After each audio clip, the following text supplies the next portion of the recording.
So, Austin, I think you can go ahead with the streaming. This is a reminder that this meeting is being streamed live. And so for folks who wish to put away their phone and watch, not tie up their phone for what will probably be a good lengthy meeting, they can go to our website, correct, Austin? And there'll be access directly there for streaming.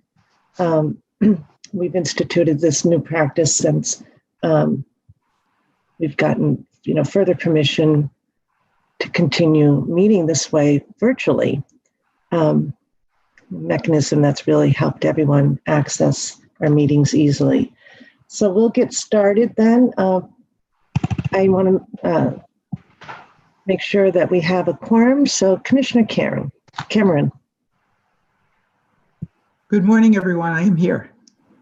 Commissioner Zuniga. Good morning, everyone. I'm here. Okay, and this week, Commissioner O'Brien is away. With the three of us, we have our quorum, so we can get busy. And today is August 19th.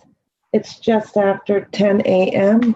It's public meeting number 352, and I'll start off with the family announcement that baby George Hockenstein was born on Saturday, and so I am officially a grandmother. Thank you to those who are grandparents who have been cheering me on along the way. So all is well. So good morning. Commissioners, with the three of us and without Commissioner O'Brien, have you had a chance to review the minutes? Yes. And are there any edits or concerns that you have with them, or could we move on them today? I'm prepared to move. You are? And Commissioner Zuniga? Sure. Yep. Okay. Todd, we're all set with that. That would be okay? Yes, that's fine. Okay, good. Do I have a motion? Just to double check, make sure I have the right, these are the May 20th of 2021 meeting minutes. That's right, May 20th. Thank you. So Madam Chair, I will move that the Commission approve the May 20th, 2021 meeting minutes included in the packet, subject to any minor typographical corrections or other non-material matters. I second that. Great. Okay. Commissioner Cameron? Aye. Commissioner Zuniga? Aye. And I vote yes, 3-0, Vivian. We're moving on now to the administrative update. Good morning, Karen. Good morning, Madam Chair, members of the Commission. Just as a preliminary matter, in the public agenda setting meeting we had, I wanted to recognize we talked about speaking today about the Boston office reopening, our hybrid work policy, and I think we were also planning on discussing the MGC vaccination policy. So that is not on the agenda today. It looks like we are looking at all those issues and reviewing all new information and best practices coming out. So we now, we're planning to formally discuss that at the public meeting we're going to be scheduling next week, so that the Commission can get the latest information to get the most informed decisions on those. We're taking all of those issues very seriously, and we really want to make sure we have all the information for the Commission before we ask the Commission to make any decisions on the policies with respect to the office reopening, vaccinations, and the hybrid work. So, Chair, I don't know if you have any further comments on that, but that's what we're looking at. We're being very careful. We recognize this is an emerging issue on what to do on these issues. We want to make sure we get it right. Yeah, and so I think, Karen, just to note, we're contemplating this meeting to be just that single subject matter. You have the working group that you've been working hard with. You'll come back with proposals, recommendations, and we'll have a chance to digest it all. And we're thinking of next Thursday, correct? That's correct. There may be one other item. We had to move a horse racing item. There may be a request for that on that day, but otherwise, this bulk of the meeting is about this, correct? Yeah, unless we move that to September. Okay, great. Thank you so much. Correct. So I just did want to acknowledge that. So I think the first item on the administrative update is the acknowledgement of Captain Banks as the new commander of the GEU. So I'm going to turn that over to our Director of the Investigations and Enforcement Bureau, Loretta Lilios. Thanks, Karen, and thank you. Kathy, and good morning, Chair and Commissioners. And Kathy, once more, congratulations and welcome to the Grandparent Club. Yes, thank you so much. I'll be So, checking in with you, Loretta. excellent. So I did want to acknowledge the installation of Captain Michael Banks as the commander of the Gaming Enforcement Unit, and at your invitation, Chair, to do so publicly at an open meeting of the Commission.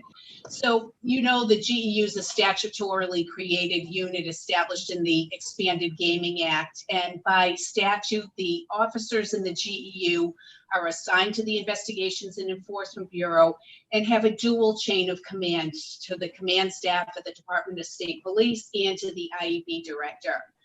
GEU plays an absolutely critical role with an on-site presence at each of the 3 properties in Plainville, Springfield, and Everett. The unit also has an integral role in performing the background reviews of the thousands of individuals and entities that require credentials or qualification from the Commission. So as the commander of the GEU, Captain Banks oversees a unit with very varied responsibilities. And he's got a long history in public service and law enforcement. I first knew him as an assistant district attorney when he worked as a prosecutor for Middlesex. And he was at the time prosecuting cases on behalf of the Commonwealth in the Superior Court. He was held in high regard then by those who knew him in that setting. And of course, he then decided to enter the academy, became a sworn officer for the state police in 2002.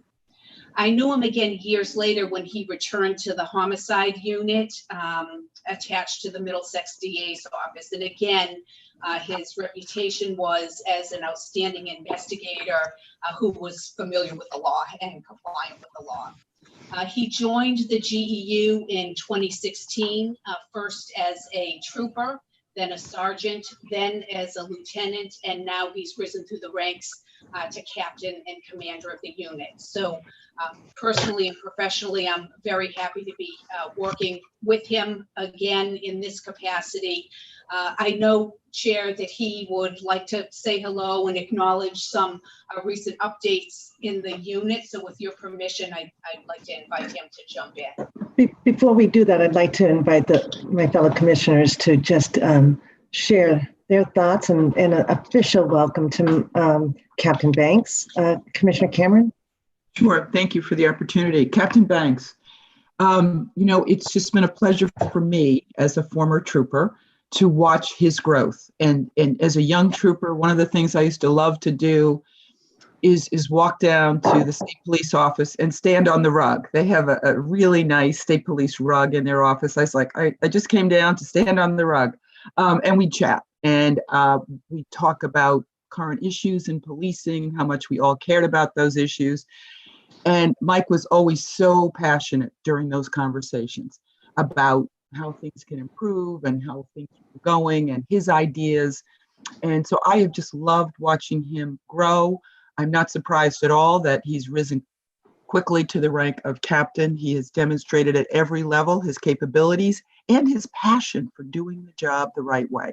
So I am personally thrilled to officially, you know, we've had a chance to welcome him already, but to do it now publicly is important. And I think it's excellent. It's great for the Gaming Commission that we have someone of his caliber leading those very, very important investigations and the work we do in the field. So just a quick welcome, and I know he'll do a fabulous job.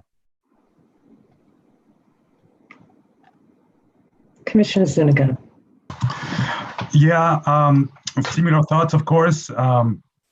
Mike has had a great number of years with the Gaming Commission, and the IEB, of course, has been a key player, team player in the IEB with the investigations and how we deploy to other to the casinos. He's got big shoes to fill, but we know that he's up to the task after Lieutenant Connors has moved on. But really, congratulations! It's great that Mike is in this new role, and we look forward to a great continuing development in this unit. Good morning, Captain Banks. Good morning, everybody. I just wanted to chime in too. I'm thrilled for Captain Banks to be taking on this important role for the Massachusetts Gaming Commission. You know, I was well aware of Captain Banks' reputation prior to his arrival at GEU. Even when I came here, you have a great ability to be, one, very charming, and yet very serious, very fun and fun-loving, and yet you're an accomplished lawyer and law enforcement officer. But what I've already noted, and I know that it will serve us so well, is your humility. And that in terms of being a leader and setting the right tone for the GEU will really serve you well and serve all of us well. And I'm just looking forward to getting to work with you. I'm looking forward to working with you in person. So office time can't come soon enough for me so that I can see you more frequently. And just big welcome. This is a meeting that I was looking forward to having. Wish we could have done it in July. And today is the official start. And big congratulations on this assignment, and of course your rise to the rank of captain. So thank you. And Karen, I know that you had the pleasure of working so closely with Mike. The added bonus, Mike's a lawyer too, and that's special. But Karen, I don't know if you want to chime in, and then we'll have Captain Banks give us an update on the unit. And Mike, I am so thrilled that you were selected to take over for Brian Connors. As Enrique said, big shoes to fill. You are certainly up to the task. You have the respect of everyone in the IUB, the commission. So I just want to thank you for agreeing to join the family in this capacity. And I am looking forward to your leadership for the Gaming Enforcement Unit and working with you on a daily basis. So thank you and welcome. Thank you all. Those are very kind words. Thank you. I'm very grateful for the opportunity to continue the mission at the Gaming Enforcement Unit. I'm very thankful, and I recognize how fortunate I am to work with such a diligent, conscientious team. The professionals here at the MGC, from gaming agents and licensing, the commission, the directors, it's a great place to be. As you know, we have approximately 60 state and local police officers assigned throughout the 3 gaming facilities, the racing division, as well as the IEB. And I'd like to at least take this opportunity to acknowledge and recognize our executive officer, as well as the 3 officers in charge of the gaming facilities. Lieutenant Kevin Baker assumed the position of executive officer of the GEU. Lieutenant Baker and I worked many years together at the Middlesex DA's office in the homicide unit as troopers, along with then Assistant DA Loretta Lilios. Lieutenant Baker moved on to Gaming Enforcement Division of the Attorney General's office. He subsequently served as a frontline supervisor as a sergeant in the GEU at Encore. He eventually became the officer in charge at Encore. Lieutenant Baker has an outstanding professional reputation. I've seen firsthand his strong work ethic, and we're very fortunate to have him as our XO. He brings valuable casino operation experience. Our 3 other OICs are Lieutenant Michael Scanlon at PPC, Lieutenant Michael Leo at MGM, Lieutenant Sean O'Brien at Encore. They all bring substantive, diverse law enforcement experience. All of them have outstanding reputations for hard work and professionalism. We have our commitment that we'll carry out our regulatory and law enforcement functions to the best of our ability. And to our licensees, you have our commitment that we will work to the best of our ability to ensure the public safety as well as the safety of your staff at all 3 facilities. And that's my update. And I do get very nervous at public events, especially one like this. So I appreciate you hearing me out and listening. Welcome to our world. Thank you. You did an excellent update for us, Captain Banks. Thank you so much. And we'll look forward to having you provide these updates on a regular basis as to make sure the public is well informed of the GEU's role. So thank you. Karen. Yes. All right. So next up, we'll move on to our communications department. So we have some updates and some recognition in the communications department. Before we discuss Elaine Driscoll's departure, I did want to recognize that Austin Bumpus is going to be moving to California. But I wanted to let folks know he is, although it's sort of full-time employment as a regular employee here, he will be still connected with us remotely and doing some work with us on a temporary basis to help with that transition. So we will still have him for a little while, but I just want to acknowledge Austin and thank him for his work, but he's still with the team for now. So I just wanted the commissioners and the team to know that we are retaining him as long as possible until we can find another communications director and the position that he's filling. So I just wanted to start off recognizing Elaine Driscoll. She is going to be leaving us for a position at the Executive Office of Public Safety and Security, a team very near and dear to my heart. So I wish you well in that position, Elaine. I know you will be outstanding.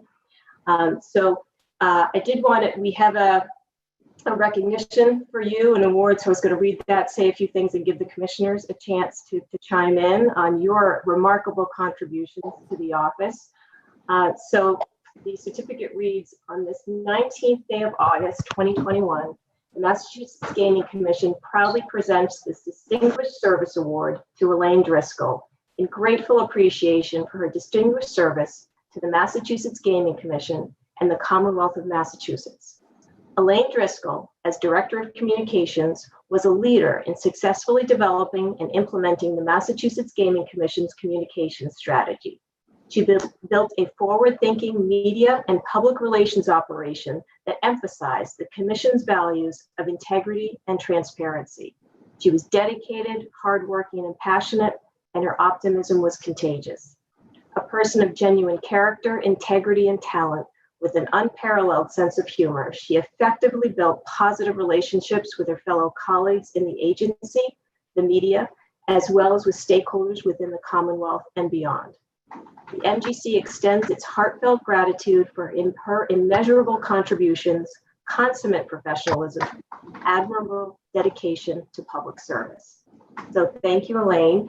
With the Commission's indulgence, I've known Elaine since before the Gaming Commission, but I worked with Elaine for 8.5 years at the Gaming Commission. And I will speak more privately, but I did publicly want to highlight 3 things that I have come to appreciate about Elaine, having had that privilege of working with her here for the last 8.5 years. So the first thing is her wise counsel. Elaine has been an incredible advisor to the Commission through many issues that we have had to navigate. And having someone with such sound judgment in her position has been absolutely indispensable. The second thing I've come to appreciate is her proactive approach. Elaine has been an outstanding communications director because she not only knows how to deal with emerging issues, but she also implemented this proactive approach to what we do, whether it's putting out the casino revenue proactively on the website, working with strategic planning on the research and problem gaming initiatives, or working with the community mitigation fund. She was always one or more steps ahead on the communications front, which is really the hallmark for an outstanding leader and communications director. So I really wanted to highlight that as part of her professional approach to that position, which is really, really outstanding. And the third thing I wanted to just publicly acknowledge about her work here at the Commission, and I don't know if everyone's necessarily had the chance to experience this, but Elaine's sense of humor is parallel to none. There is no one that can tell a story like Elaine does.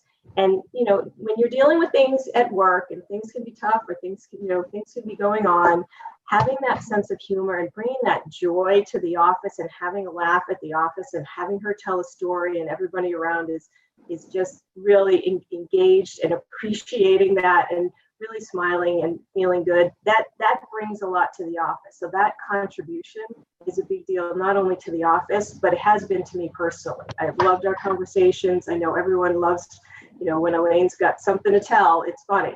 So I really do appreciate that. It brought a lot to us. So thank you. And so I will turn it over to the other commissioners to chime in. I'll turn it first to Gail Cameron. Thank you. Oh, Elaine, now I will really miss Elaine. I have to tell you, and I have, of course, have had time to think about it over the last few weeks since we heard about this opportunity that Elaine, didn't seek. They sought her out, but I think she will do a fabulous job for them in more of a communications and policy role. But for us, I spent 29 years in the New Jersey State Police and rose through the ranks and never, frankly, understood how important that role was until I got to the Gaming Commission and we hired Elaine Driscoll. Never really understood how messaging can help an organization get the good messages out, mitigate some of the things that may be challenging. And boy, did I get to learn that firsthand. And I'm so glad we did. I remember, Elaine, you'll remember as well, we were just about to hire Elaine. She wasn't even on board yet. And we had a particularly challenging issue that led into the evening. And Elaine shows up, we're all around a table, and boy, did she take control, calm. And I just watched her in action and said, wow, did we make a high here? Just strategic advice, how to handle this situation, which was, early on, there were so many folks that were just skeptical of gaming, right? So we had to demonstrate that we were going to be strong regulators and handle this in a way that we did have integrity. But listening to her counsel on these issues over the years has really been eye-opening. Personally, I've learned so much from Elaine, probably more than anyone at the Gaming Commission, frankly, because of that piece that I didn't have a full grasp of. I've become a better public speaker, a better knowledge about messaging. So I could go on and on. But what I'll really miss, and Karen, you characterized everything well, her ability to get out in front, that's so important, and message properly, calm, cool demeanor, no matter what the situation is. But personally, I always miss, Elaine came from the Boston Police Department. So she had such, and worked for, I think, 3 different commissioners. So really understood policing. And so our conversations about how to improve public safety and policing, I just talked about those same conversations with Captain Banks, but those are conversations that I've had at length with Elaine and her insights and how to do things better. I know that she will go over to public safety and we will see something very strong coming out of that office because of her hand in how they handle matters and the message there. The good work that they do. So again, I know I'll just miss her, and it's just helped us. Our organization is very strong and well respected, and Elaine Driscoll her fingerprints are all over that in the most positive way. So I could go on and on, but I'll stop there and just say how much I will miss Elaine. We will keep in touch, I know that, and talk about big shoes to fill. That will be the case with Driscoll. So thank you for all the work you've done for us over the years, and certainly you won't be forgotten. Thank you. I'll go over to Enrique. Thank you, Elaine. All the best. I think I also remember that fateful night of your first interaction with the Gaming Commission very vividly, as if it was yesterday. I was reading the Certificate of Appreciation, and I think it appropriately says, how instrumental and what a leader you were in implementing the communication strategy. But, and Gail was touching on this, you were critical in shaping the commission. It's not the fingerprints. You are and were and are a policymaker in many ways from the early days. teaching us much about this craft that comes so natural to you. But there's also a real thought. Your instincts are remarkable, but you're so thoughtful and careful and precise when it comes to everything we have to do relative to communicating, messaging, thinking about responding or choosing not to respond to attacks, for example, on lawsuits, where it was very difficult for us to respond to some of those allegations that were, of course, later dismissed.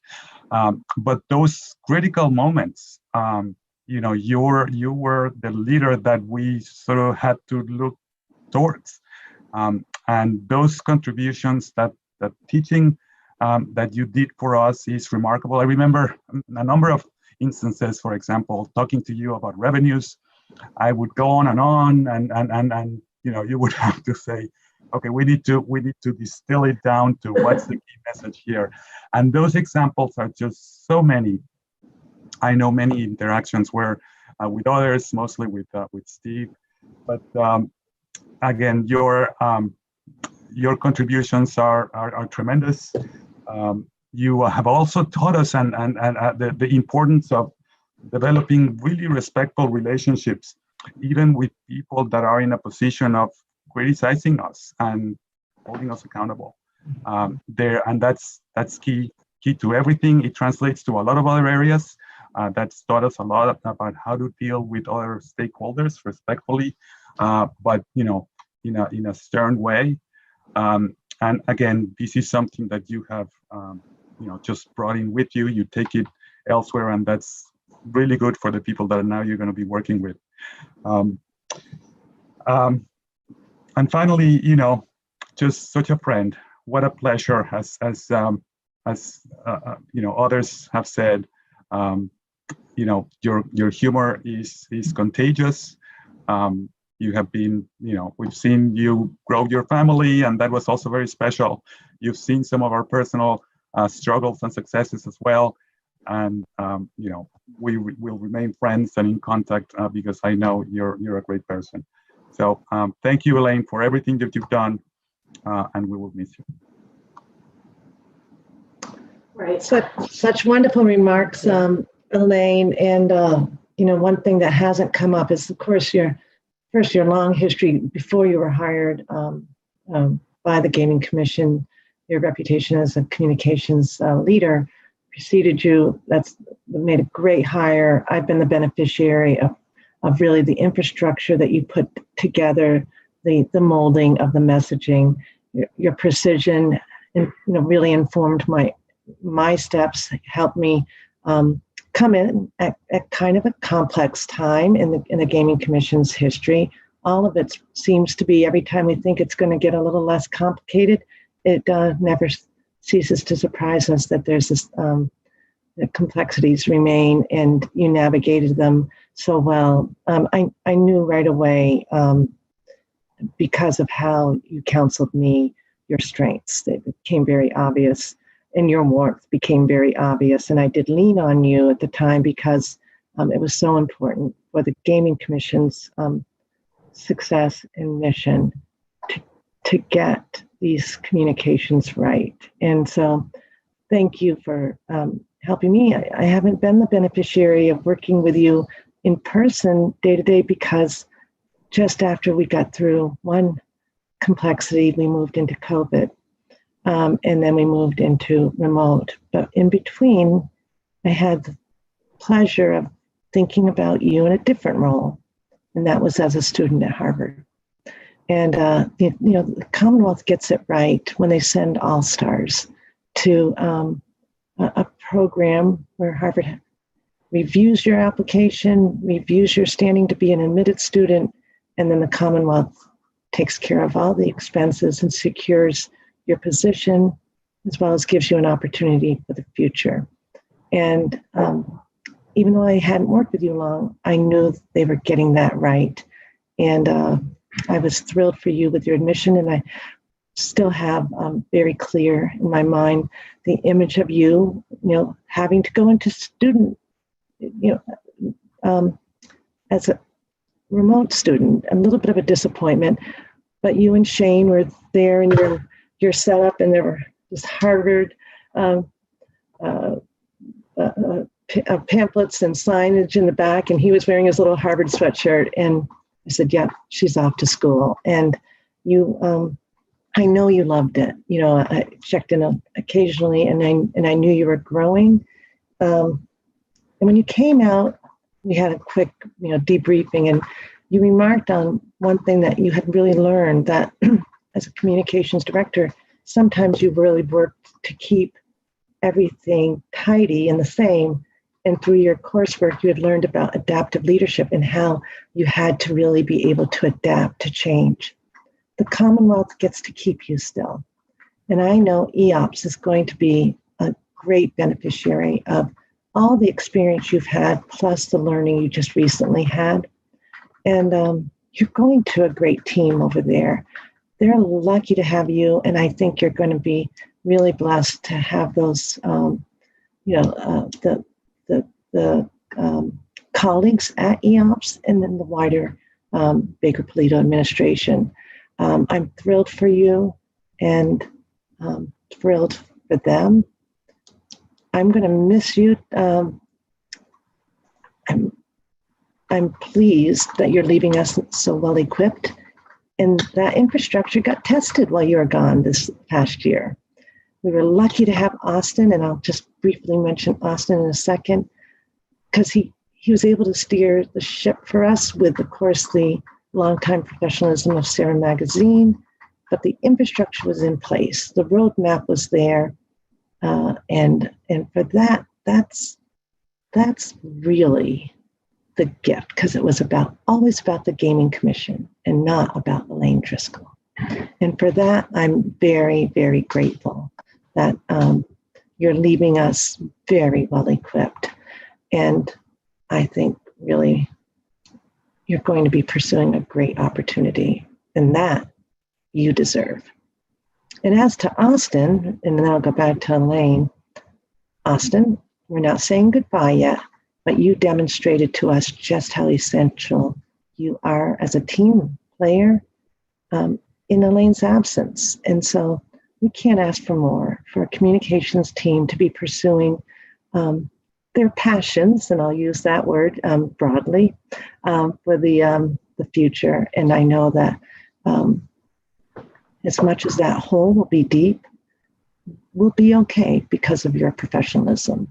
So thank you. And Elaine, one last image. I'll never forget the cutest story of COVID. There are a couple of great Shane stories, but Elaine was helping me, and I probably asked the 1,000th question that I often do that will drive everyone crazy. And she was going through everything, and I could hear Shane in the background saying,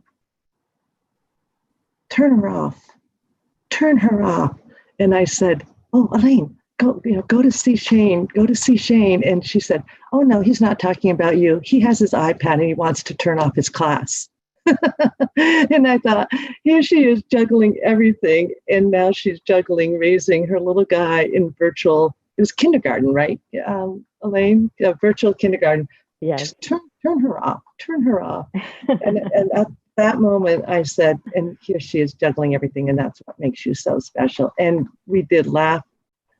I think the other great one, I don't know if everybody was on for that one, but when he appeared in his shark suit. So it has been fun to get to, in the short time we've been together, see a lot of you in a lot of the dimensions. So I'm going to miss you terribly, Elaine. Thank you. Oh, thank you so much. I will be brief. The spokesperson is speechless for a change. And I just thank you so much for all of the kind words. It's hard to express what the last 8 years have been.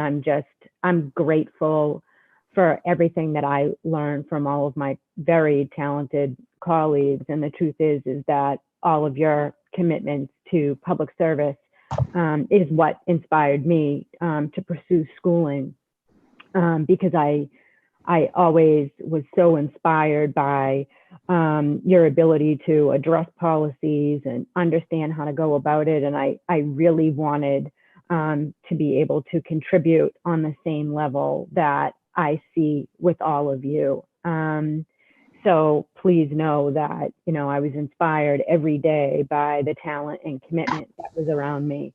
And, you know, the other thing that I'll say is all these past years that we have been together, that's just it. Like Enrique was saying, you know, we were doing something really hard, but at the same time, life continues to happen around you. And, you know, in my 8 years with the commission, I got engaged, married, had a baby, and we've together have had both joys and tragedies in our lives, and have had to navigate that together.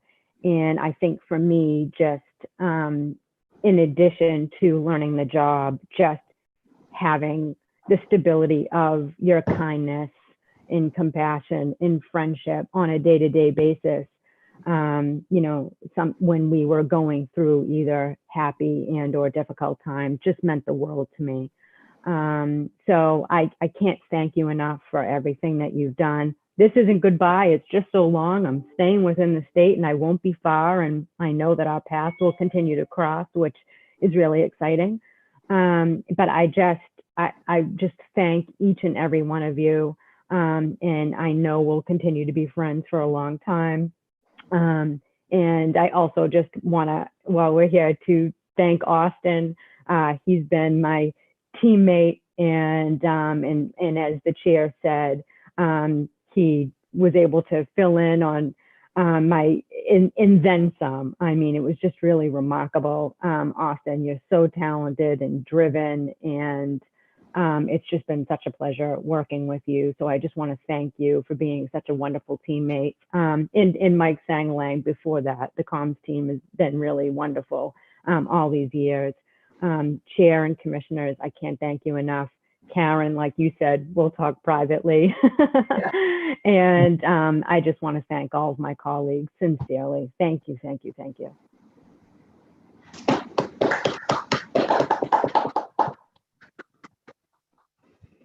Okay, so that's item 3B on the agenda. The next item on the agenda, I'm going to turn it over to Loretta and Bruce for an update on what's going on at the casino properties. Okay, back to business, I guess, but Elaine, best of luck. You're a real pro, so thanks for everything. Bruce and I last appeared before the commission with the COVID update conversation on August 4th, and you heard at that time from the IEB and also heard directly from the 3 licensees. Since that time, the licensees have been operating, continue to operate in accordance with all COVID-19 related orders and advisories from the Commonwealth and in consideration of all applicable CDC guidelines. We have confirmed appropriate signage at each of the properties and confirmed continuation of the enhanced cleaning and sanitization at each property, including the continued availability of the sanitizers and the masks, both in the front of the house and in the back of the house.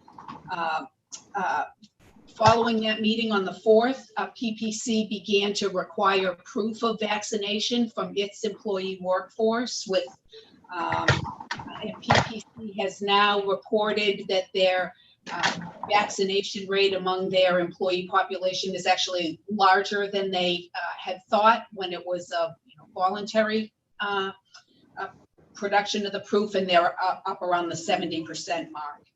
With respect to MGM, you may have heard the public announcement from the company that is a matter of corporate policy.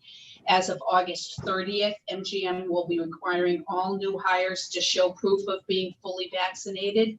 And as of October 15th, the company will be requiring all salaried employees, as opposed to hourly employees, but all salary employees to show proof of being fully vaccinated, and that's by October 15th.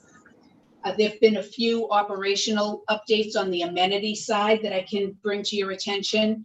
At PPC, they've rolled out a cornhole tournament that's been taking place on Sundays and will continue to take place on Sunday afternoons on the racing side through Labor Day. They're using that patio section and apron, and on non-race days, part of the track as well. It's very popular, no surprise, who doesn't love cornhole? But importantly, it adds another outdoor element to their offerings. At MGM, I know you've been interested in the Commonwealth Lounge, and you recall that it closed in March of 2020 as a lounge pursuant to the statewide orders on the closure of bar type amenities, and it has yet to reopen as a lounge venue.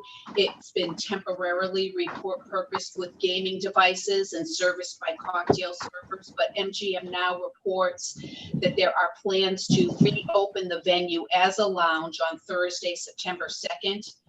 They would operate from Thursday evenings through Sunday evenings. The DJ concept has been dispensed with. The eventual plan is to introduce live entertainment on a jazz music concept. The slot machines have been removed from that area, I think maybe as of last night or as of this morning. There are some updates to the Encore floor plan in the works, but that's an agenda item later on in the meeting, so I'll hold on that. And I know Assistant Director Band is here, and he may have some updates more on the gaming operations side for you. Yes, operationally, the operations have been going smoothly. I'd like to update you on the number of gaming units. PPC's running with 910 slot machines currently. Encore Boston Harbor is running with 2,608 slots, 180 tables, and 53 stadium games.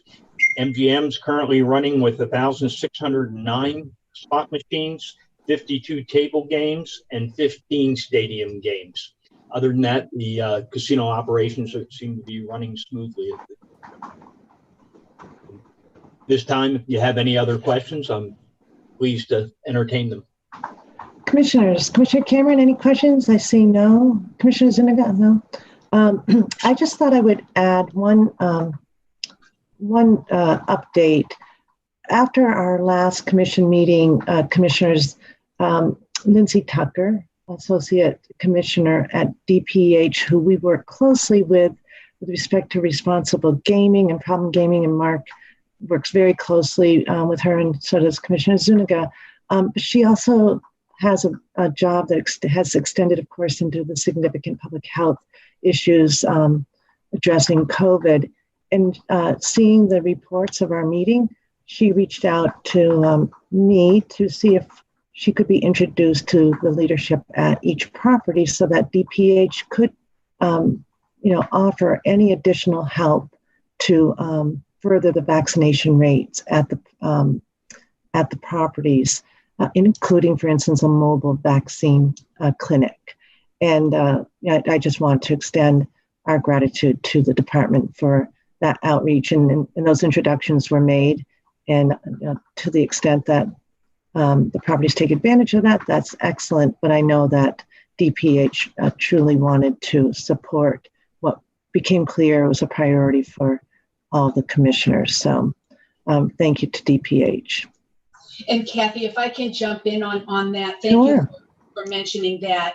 I do know that especially MGM, I particularly know about, has been in active dialogue, and I don't think their plans are finalized, but they have been talking about mobile units. So I think it's been a fulsome conversation with the licensees. Excellent. That's a great update. Thanks, Loretta. Okay, moving on then to, and first off, Karen, thank you for the administrative update. And again, big thanks to Captain Banks, and our gratitude to Communications Director Elaine Driscoll. Moving on now to item number 4. I'm glad to see you. Now you disappeared, Mark. Where have you? There you are on my screen. Good morning. I haven't had a chance to see you virtually since your big bike ride across the Iowa. Looks like you are home safely, and I assume your daughter as well. Yep, we all made it. successfully, I should say. No falls, no very little complaining, maybe a little complaining, but it was great. So thank you. That's an amazing accomplishment. Congratulations. So anyway, welcome back, and you have a nice introduction, and I see that Mr. Hires is here, and I know you have a time frame, so we'll get started. Great. So good morning, Madam Chair and Commissioners. I am joined by Ben Hires, who is the Executive Director of the Boston Chinatown Neighborhood Center. I do not see Victor Ortiz. Victor is here. There's Victor. Okay, thank you, Victor. I was scanning through and I didn't see you yet. I'm also joined by Victor Ortiz, who is the Director of the Office of Problem Gambling Services at the Department of Public Health. So it's actually your last statement, Chair Judge Stein, was a good intro to this, where we're also exploring other ways of collaboration. I just wanted to bring this item to the Commission and point out, collaborations and partnerships are not always easy, but I believe that we're more effective and overall better off when we can pursue it in a collaborative manner. And the work that is done by BCNC, by the Department of Public Health, by the MGC, I think is a shining example of some of this collaboration. On a very important issue, problem gambling is widely accepted, if not universally accepted, as a public health issue. We know that when we look at problem gambling from a public health perspective, that there are communities that are disproportionately negatively affected by problem gambling. One of those communities is the Asian communities that are located throughout Massachusetts. Now, several months ago, as we were doing our important work to look at where are our opportunities to highlight this issue and ways in which we can intervene and do prevention work, Victor Ortiz and the Department of Public Health also were looking at the exact same issue, and when we met, realized that there was actually, if you look at this across the public health continuum and as a public health approach, there's many ways in which we were complementing each other's work, and so that was sort of the impetus for the paper that I included in the packet. Now, actually, I forgot to share that, so let me just do that quickly. So that was the impetus of this work here. It's also, you can't do any of this work without the important partnerships of the likes of Ben Hires and the rest of the staff at BCNC. So I wanted to also make sure that Ben is a great example, but certainly not the only example of the ways in which we need to collaborate and involve in thinking about and finding paths forward to address this issue. I won't go into any great detail, like line by line of the sort of programs and services that are offered by the Gaming Commission. But as you can see, we think about this across that continuum, whether it's research, whether it's community-based services, or casino-based services, the type of direct services that are provided are really important. I'd also like to just point out that it's not only collaboration that we need to have within the communities, but it's also looking within each of our casino properties to identify potential solutions and ways to address this. And so while I didn't invite any of our casino licensees to join us, they are also important partners. So with that, I thought I would just then turn it over to Victor and then to Ben to talk a little bit about kind of how they view this issue, both in terms of what is being done and if they feel so, talking about where we can continue to grow these types of partnerships. So Victor, Mark, yes. should we keep the document up or should we take it down? Or Victor, maybe I should ask you. I think we can keep it down. I think it's fine. Yeah, that way we can see everybody. Yeah, exactly. Thank you. Thank you. There you are. Good. Yeah. Thank you so much. We do well, have good. it in our packet, Victor, so we have access to it.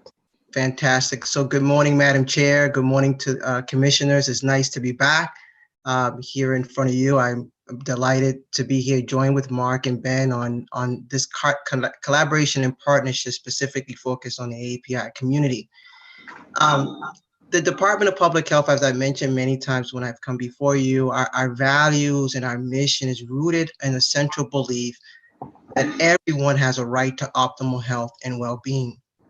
And in that, the values and our mission takes on a different meaning in the field of problem gambling for multiple reasons. And one of those reasons is because our field of problem gambling has historically been disconnected from the community experience of gambling and people of color.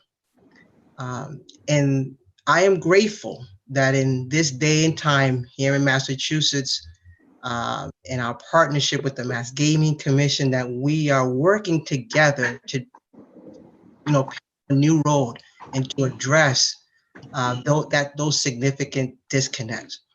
At the same time, we are mandated by the legislation and given ample resources to do so to mitigate harms associated with gambling. And when we look at the data and the research clearly identifies that people of color are disproportionately impacted by gambling, and we must think critically about promoting equity in our strategies. And additionally, it's imperative that in order to do this work, we must think critically about partnerships and collaboration, as Mark talked about in his beginning statements. So I just want to say that, this is, to me, been a work in process for quite some time. This journey of promoting equity is not a one-day job or a month job. It is a process. And so I am grateful to you, Madam Chair, for your explicit leadership in regards to equity and your support of the work of the department and the promotion of our partnership, because I believe that in our partnerships and working together, we can deliver better outcomes for the Commonwealth. And I think this one pager captures that. This is, I think, an illustration that when we work together with the strength of the Department of Public Health and the strength of the Mass Gaming Commission, we put that together. And every time I look at this one pager and I see really what I believe is a model, I don't think anyone, and I could be mistaken, in the country is doing what we are doing or have the opportunity to do what we're doing, of combining a public health institution like DPH and a regulatory body and the leadership of the Mass Gaming Commission and working together to really provide optimal service for people in the Commonwealth, and specifically we're focusing on the API. And so I'm thankful to Mark, who has always been open and figuring out ways, and they're not always a smooth path, because when you're trying to figure things out, they can be challenging at times, but there is a commitment that we believe that working together is ultimately the journey that we need to be on. So our programs that are out there, I think Mark and the page will show you that this comprehensive approach, which we're looking at programs and services that are led in the casino, community-based services that are led by the department, and then the research that's led by the Gaming Commission, and some aspects of community engagements that's led by the department.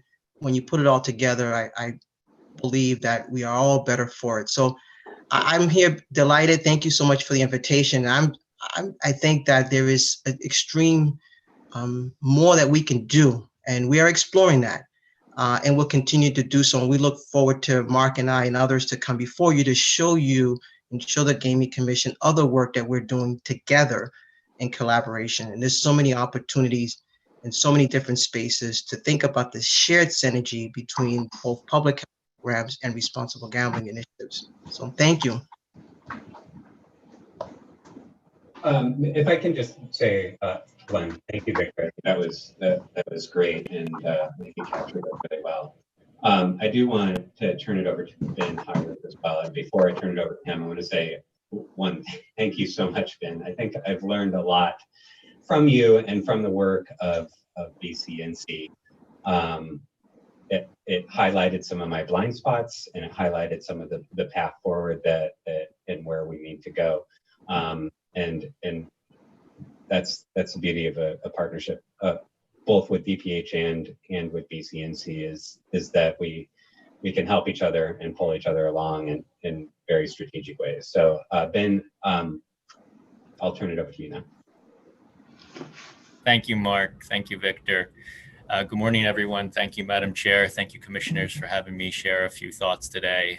My name is Ben Hires. I have the privilege of being the CEO of Boston Chinatown Neighborhood Center, which is a 52-year-old community-based organization serving and empowering generations of Greater Boston Asian and new immigrants.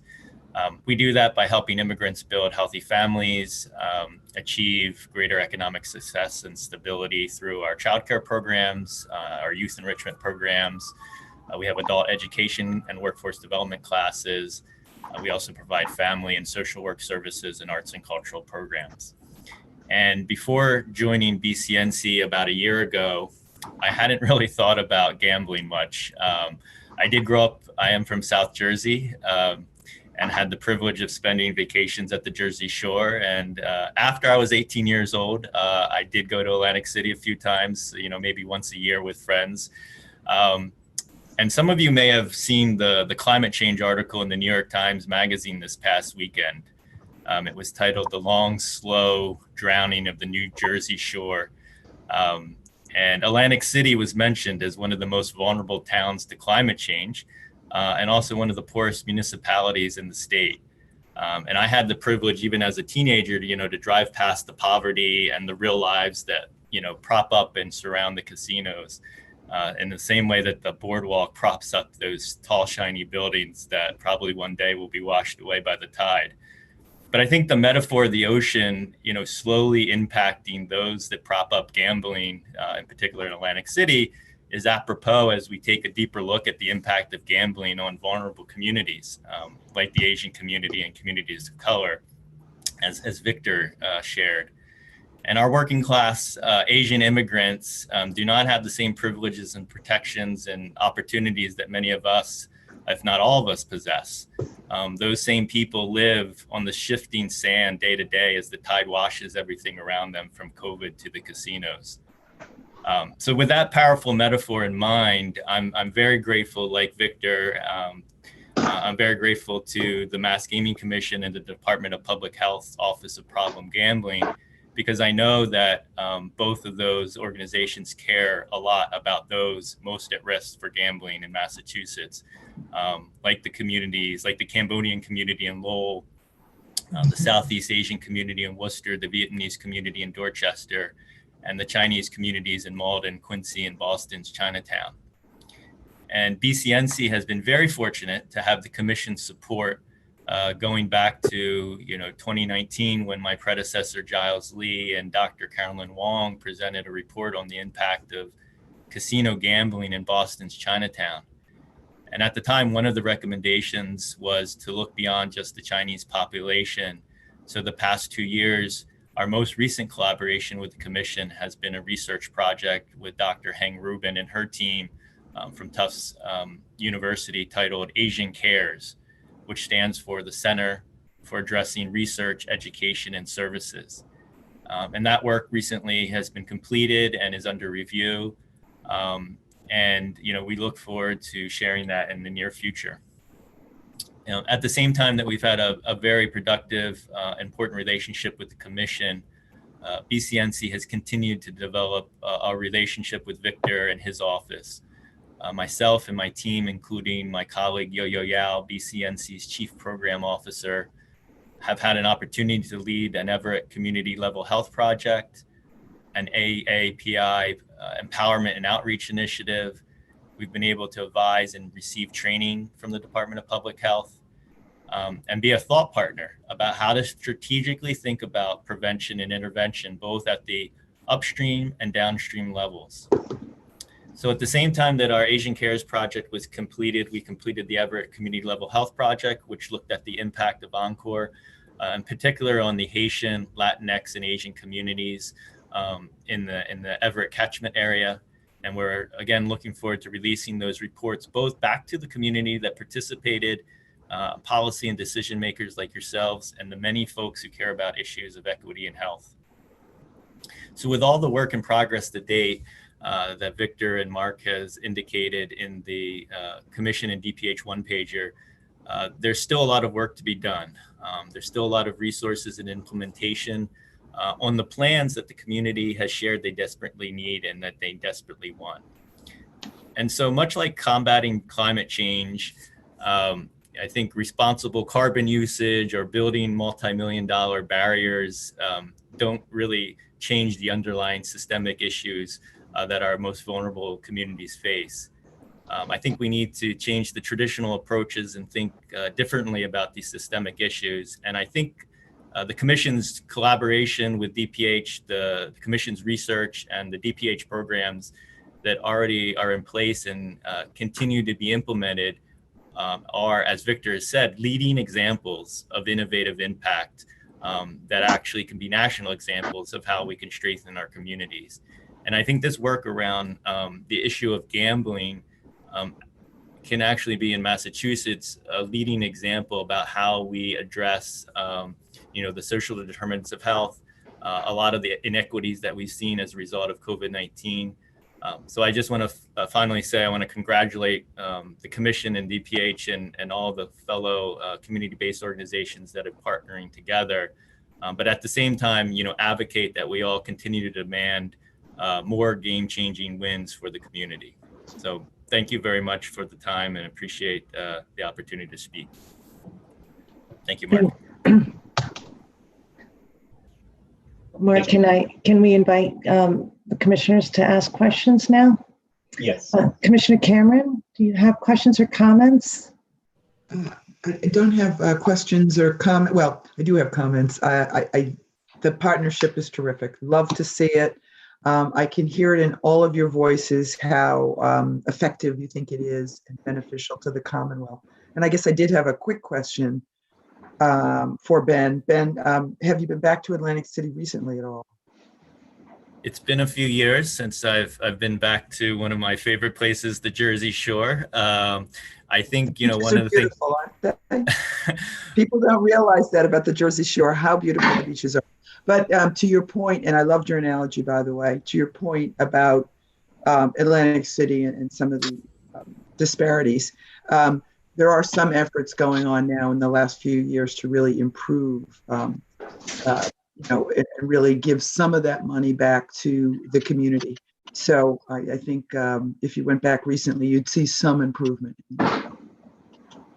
Good to hear. Thank you, Commissioner. Commissioner Zuniga. Thank you. Just a comment that was implicit in the theme that all three spoke about relative to the partnership and what we are trying to do here in Massachusetts. It may go without saying, but I'll say it. We're very fortunate in the Commonwealth to have the resources come to address these issues, directly from the gaming taxes.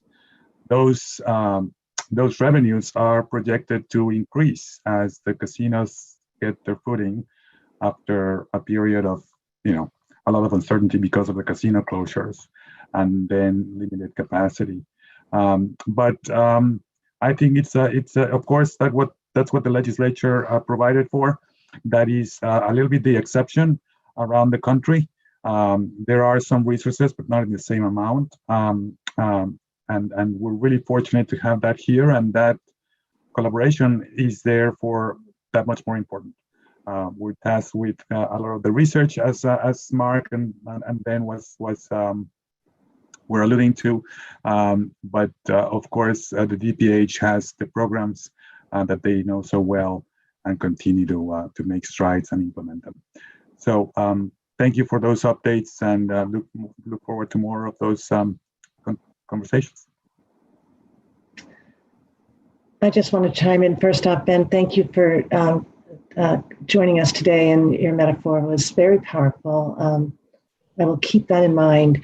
With respect to first the document, I want to thank Mark and Victor, DPH, and the Gaming Commission for producing it. I think at one point in time, we were being asked from various stakeholders as to what is going on to support the important challenge of supporting the Asian American Pacific Islander community. And when you work together, you started to realize we have a story to tell, and this product, in a very simple fashion, explains that. It also, as Ben points out that there's continuing work to be done. And I know that, Victor, you're shaking your head because equity matters so much to you. And Mark, your mission is to support these efforts. And so I think I turn to Ben and say, hold us accountable. Press on us. Don't let go. You galvanize the community, Ben, and you have two leaders here who want to be partners in support of the communities, and we want to do what our missions demand. And as Enrique points out, we have resources to support those efforts. I'm really looking forward to the research. Mark, we're sort of slating that for September, aren't we? Maybe, or October?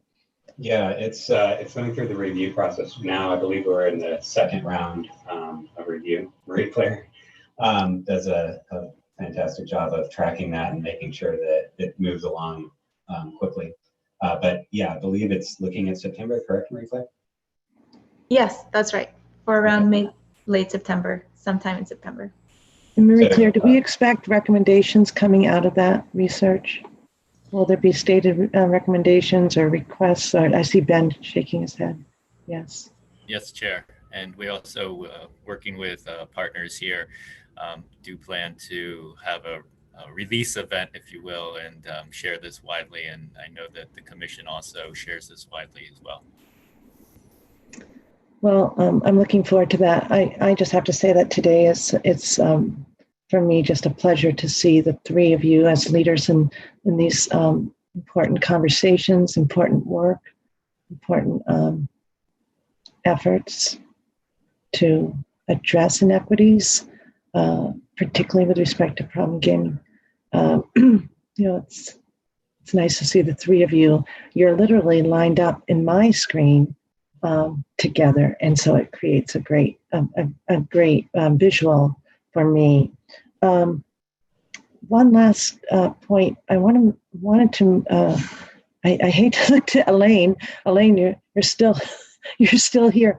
I'm assuming that we're making sure that this really nice, succinct one-pager gets properly distributed. I know, for instance, Councillor Flynn would be interested. I'm not sure if this has been shared with him, but you all know all the constituencies that we want to make sure get this, and just to make sure the conversation stays very much alive and, again, holds us accountable. So, Elaine, I don't know if you've thought about the distribution on your way out, if there's an assignment awaiting. Yeah, we can, we'll have a conversation about that, but that should be easy enough to pull together. So we'll work on that. Great. Ben, great to see you. Thank you, Chair. Thank you, everyone. And Victor, thank you to you and your colleagues at DPH. Again, I don't know if you heard, but we were very appreciative of Associate Commissioners Tucker's outreach to the three properties as you continue to really expand on the vaccination rate. So thank you. Thank you. Thank you, Madam Chair. Anything else, Commissioners? Are you all set? Thank you so much. Thank you. So we're moving on to agenda item number 5. This is one of those days where it amazes me the the variety of issues that we can cover in one meeting. So here we are at our core with our quarterly report from MGM, correct, Chief Delaney? Yes, thank you, Madam Chair and Commissioners. First up, we have MGM's second quarter report. And from MGM, we have with us Daniel Miller, who's Director of Compliance, and he is also joined by Arlen Carballo, Jason Randall, Beth Ward, Amanda Gagnon, and Sean Dolan. And with that, I will turn it over to Daniel to get us started. Thank you, Joe. Thank you, Lady Chair and fellow commissioners, for having us here today. And then also congratulations again, Lady Chair, on becoming a grandmother. I think right now, especially over the last 18 months, there's nothing more magical or meaningful than a new life. Because we've lost many. So that's, that's wonderful. Thank you. But getting on, let me just share the screen here so we can show the presentation. All right, is everybody able to see the first slide? Yes. All right. So as usual, we will begin with Arlen, beginning on our revenue and lottery. She'll hand it back to me for the compliance. Arlen, would you like to speak on this first slide for the numbers? Yes, of course. Good morning, everybody. Hope everyone's having a great day. I will go ahead and start reporting our gaming revenues and taxes for the second quarter with the breakdown as follows. In April, we generated 21.9 million, 5.5 million in taxes. Daniel, may I interrupt? I'm wondering if most of us should put ourselves on mute because we're having a little hard time hearing. Right. And see if that background noise.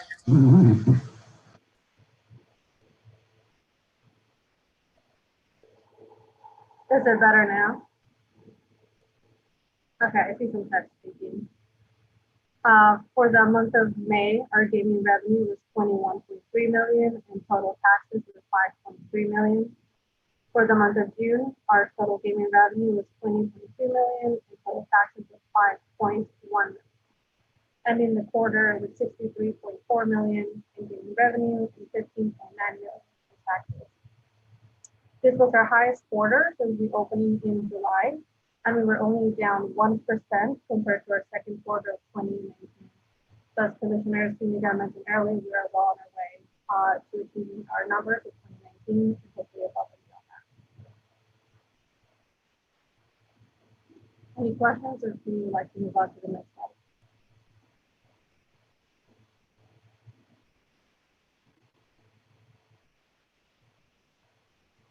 Dan, can you go to the next slide?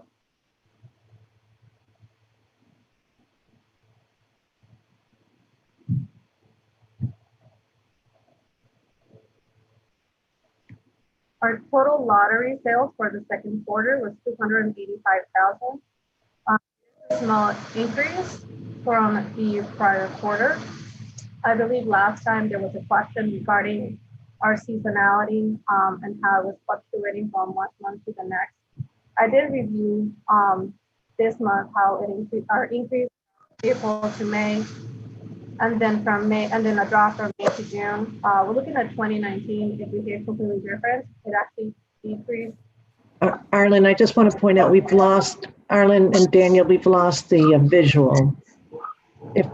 I'm sorry about that. Which is interesting. I'm not sure how that happened, Joe.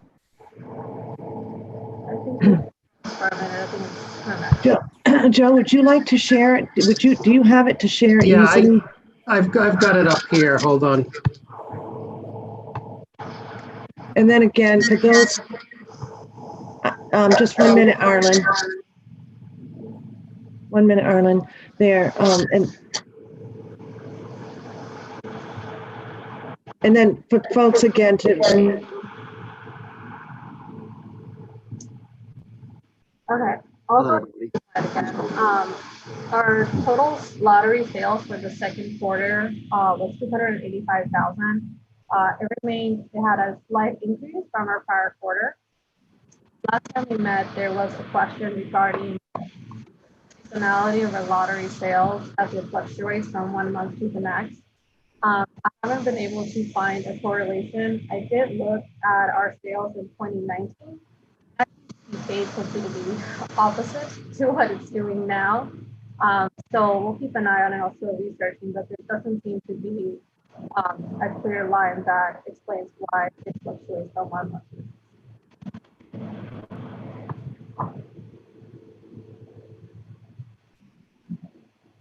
Thank you. Arlen, is it you that's in control of the slides?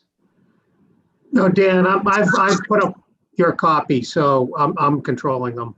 Thank you, Joe. Appreciate that. I'm sorry, it kicked me off and I had to come back on. I'm sorry, everybody. But I'll continue from here with the compliance slides as these are mine to deliver. As you can see, I'm actually quite pleased with this quarter's underage and minor access. We did only have 4 total incidents throughout the entire quarter. And I've provided a little extra information this time based on previous slides that we've given in these quarterly meetings. And what I really wanted to be able to deliver is the far right column showing minors prevented from accessing the gaming area, period.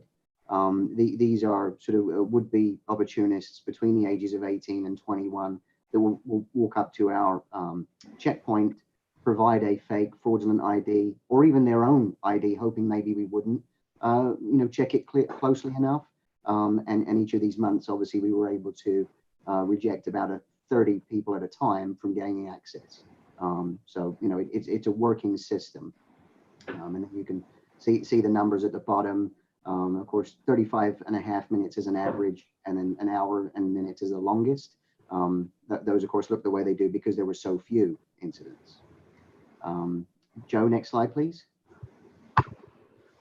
The other thing I realized that in previous quarters, we have delivered that we were going to make some physical changes to try and deter access to our gaming floor. And so these photographs here depict some handrail that we've installed around the perimeter at different sections. These two were the first sections that were deployed, one close to the entrance of the poker room at the end of the tile, and then the other is right by our plaza entrance that leads out to the armory. After working with surveillance, they were able to deliver a heat map for us as to where our main areas of entry were. So these were the first areas that were put up to try and avoid that. Since then, we've gone a little further, and Joe, next slide, please. As of just this week, in fact, we have now installed further handrail as well at a couple of other key points. So the one to the left of this slide is right in front of the Costa restaurant entrance. And then to the right, you'll see that it extends from what is our high limit area toward the hotel entrance. There's also a little break in there. When I created this slide, I was under the impression there was only one, but there are now 2 gates in there as well to help us with access in the event of an emergency and not impede egress in that event. So, these are the only ones scheduled at this time, but we do feel that these physical measures with some of the others that we put in place, continued training as well, are really assisting us in the prevention of access to minors and underage. So, that's my last slide on compliance. Back to you, Arlen.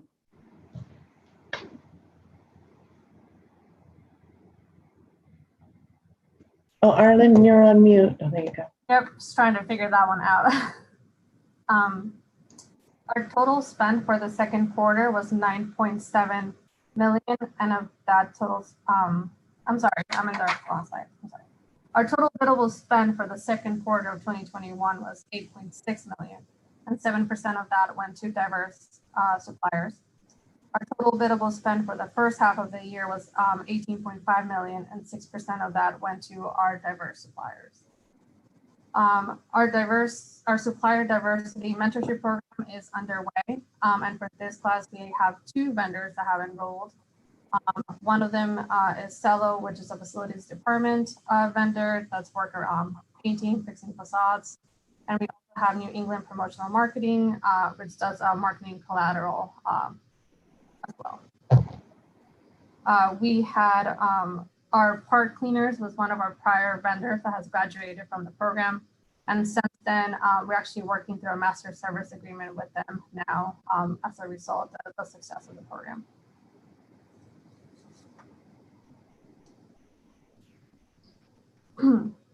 Our total spend for the second quarter was 9.7 million. And of that, we spent 10.5% within the Commonwealth, 25.3 within Springfield, 12.8 within surrounding communities, and 1.5 in Western Massachusetts. For the first half of the year, we spent a total of 21.3 million, and 48% of that went to Massachusetts suppliers, and 48 went to Mass suppliers, and 31% within Western Massachusetts.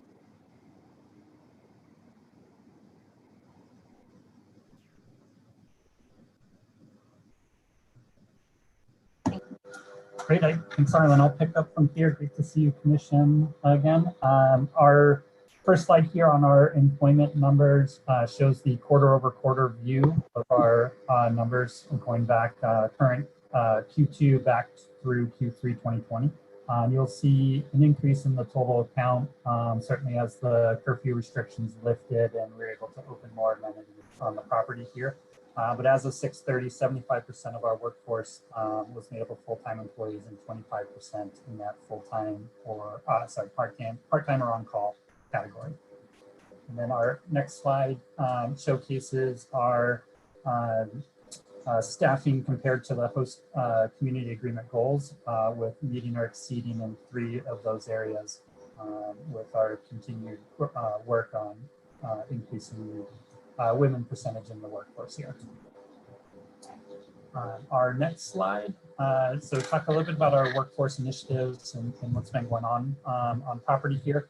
Since we last met, we've hired 8 external new managers to our property, and we've been able to promote 26 individuals into advanced leadership roles. More than half of these hires or promotions are women, certainly as we work towards that goal. We've transitioned back to conducting hiring events on property. We've done in-person events, both Q2 and continuing here in Q3, where we've been able to offer positions on the spot. Additionally, we've a referral program to reward employees for referring friends or relatives or other successful candidates to come join our team here.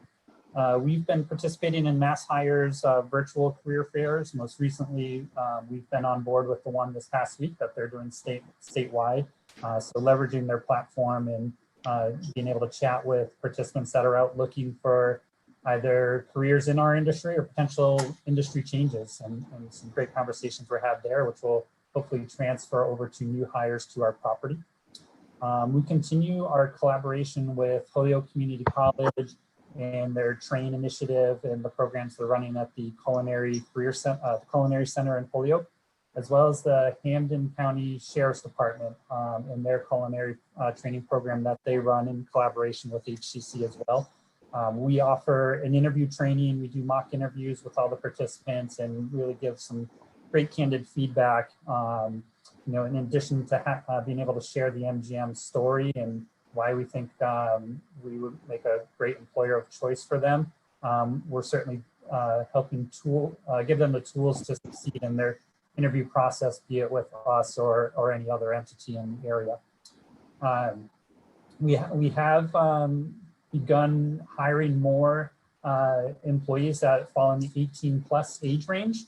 To date, we have 20 employees that fit that 18 to 21 range working on property. Right now, they're all in non-gaming areas, but we are adjusting our recruitment to be able to attract more individuals that are 18+ in our distressed position areas.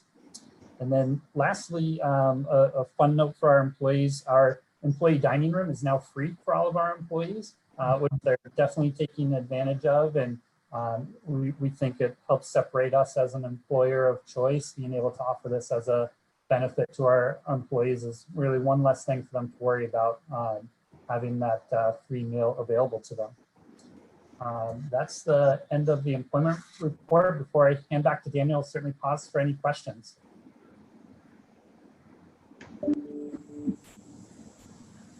Great, thank you, Daniel. Thank you, Jason. So previously, we would get to this part of the presentation since reopening, and Seth would take over and deliver on our community outreach and our future impact And generally speaking, those were quick slides with not too much going on, sadly.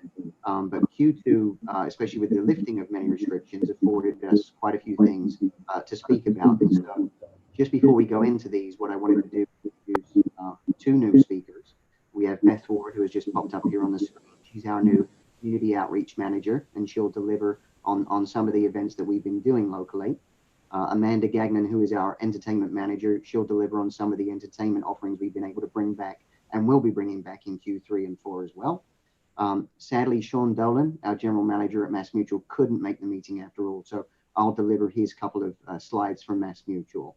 I think that the main thing that I wanted to present here today was that with the lifting, we've been able to, move back out of just these four walls of the gaming establishment, where we manage the Mass Mutual Center and Symphony Hall, and include those in our portfolio again, which is great to be able to expand. So with that, Beth, if you'd like to take off. Thank you, Dan. And just want to say I'm so happy to be here, Madam Chair, Commissioners, and so nice to meet you even on this platform. I'll jump right in. It's been very busy since I hit the ground running here. If you take a look on the left side of your screen, you see President Chris Kelly, our Vice President of Hospitality, Abe Berry, delivering water donations to a cooling center in Springfield. We've had some really hot weeks here beginning in the spring. They were able to deliver those to the city of Springfield has several cooling centers that have opened up sporadically. So it is a partnership that we continue and that we value, and we'll have more on that coming up in the next quarterly report. On the right, on April 22nd, you can see Governor Baker came on property, recognizing MGM Springfield as one of the very first resorts in the gaming industry to achieve. It's the highest rating for new construction projects in the United States. It's the Green Building Council's Leadership in Energy and Environmental Design, the LEED New Construction Platinum certification. It is a distinction that we are incredibly proud of. So we wanted to make sure we brought that to light. We continue to work on that. And again, so proud of the work we have done on that. If we could go to the next screen, little fun here, Wahlburgers grand opening on May 25th. Madam Chair, I think that you were here for the groundbreaking on that. But as you can see in that slide, that's day one. The line going blocks, and it has continued to be just so well received by the community. I think by and large for their truffle tater tots, I think that is really what has brought people in, but it continues to be a great gathering place for the community, and we're very proud of that. On the right, you see our outdoor concert series, Free Music Friday. That started in Q2, and that again has been tremendously well received. Every Friday night, it's pretty darn packed, and I know Amanda Gagnon, who is all things entertainment here, she is going to have more on that coming up in just a few minutes. Let's move on to the next slide, if we could. Moving on to future impact. You can see there on the left, the much anticipated, and we talked about it here, the 31 Elm Street project coming along very nicely. A contractor has now been chosen. Fontaine Brothers, it's a local contractor who is very well known to us here at MGM Springfield, has been an integral part in our building out process. They have been named for that project. MGM, very proud again to be a major contributor in this project. That is moving on. Construction is slated to begin in Q4, so you will be hearing much more about that in the weeks to come. If you see there on the right, that is our armory. No entertainment in Q2 because of COVID, but we are happy to report that the Roar Comedy Club is back to much fanfare. We have some big names that have been out. It's been a tremendous success. I think people are anxious to get out and laugh and be together. Our entertainment team will have more on that, Amanda, coming up in just a moment. Let's move on to development update during Q2. The build out of our MGM Sports Lounge continued just on time. As you can see, massive viewing wall will be perfect to catch a Pats game or Red Sox. Plenty of comfy seating there. Over in TAP, you'll see on the right side of your screen, that is another build out that has been happening over Q2 that is taking the place of our arcade that used to be in that place that is going to be our VIP Sports Lounge, another huge viewing wall. We know New Englanders, we do like our sports, so that's going to be just another fantastic amenity for our customers and for everyone as we head into especially the fall sports season. We are very excited to announce that the grand opening of both of those is next week, and we of course will have more on that as the weeks unfold. So right now I'm going to hand it over to Amanda Gagnon, again, all things entertainment, to talk more about what's happening on that side of things. Good morning and thank you, Beth. So entertainment has finally returned to MGM Springfield and we couldn't be more excited about it. We're thrilled to have a robust calendar of events returning to property and Symphony Hall this year. You can see here, these are the types of headlines we like to see, highlighting new shows, activations, partnerships, all announced just this summer with great reception. Beth mentioned Free Music Friday, our outdoor concert series, which was launched in June and brought live local entertainment back to downtown Springfield after much too long of an absence. Attendance has surpassed our expectations, and just last week we saw a full plaza of guests, which was a welcome sight after a long time. It's been great to activate that space once again. Moving on to the next slide. As Daniel mentioned, we do manage Symphony Hall, and with the downtime, the city was able to, capitalize on that and invest $1.8 million into the theater there, including dressing rooms, signage, concessions, and most importantly, their sound and lighting system, which had not seen an update in quite some time. These updates will make Symphony Hall more attractive to touring acts and different promoters, as well as expand the types of events we are able to hold and promote there. Symphony Hall is a great venue for us, and we look forward to activate it even more in the future. So with that in mind, we do have a very full calendar of events on deck over at Symphony Hall. We currently have 7 shows on sale, 6 of those being MGM promoted events, 1 ticketed rental event in Joe Bonamassa. But like I mentioned, it's a fantastic venue, and we're really looking forward to kicking off live entertainment back at the theater there as well. And moving forward, we of course have ticketed events coming back to property and our property venues as well. Beth mentioned Roar, our Roar Comedy Club reopened last week after much too long. Just our show last week, we saw over 140 guests in attendance.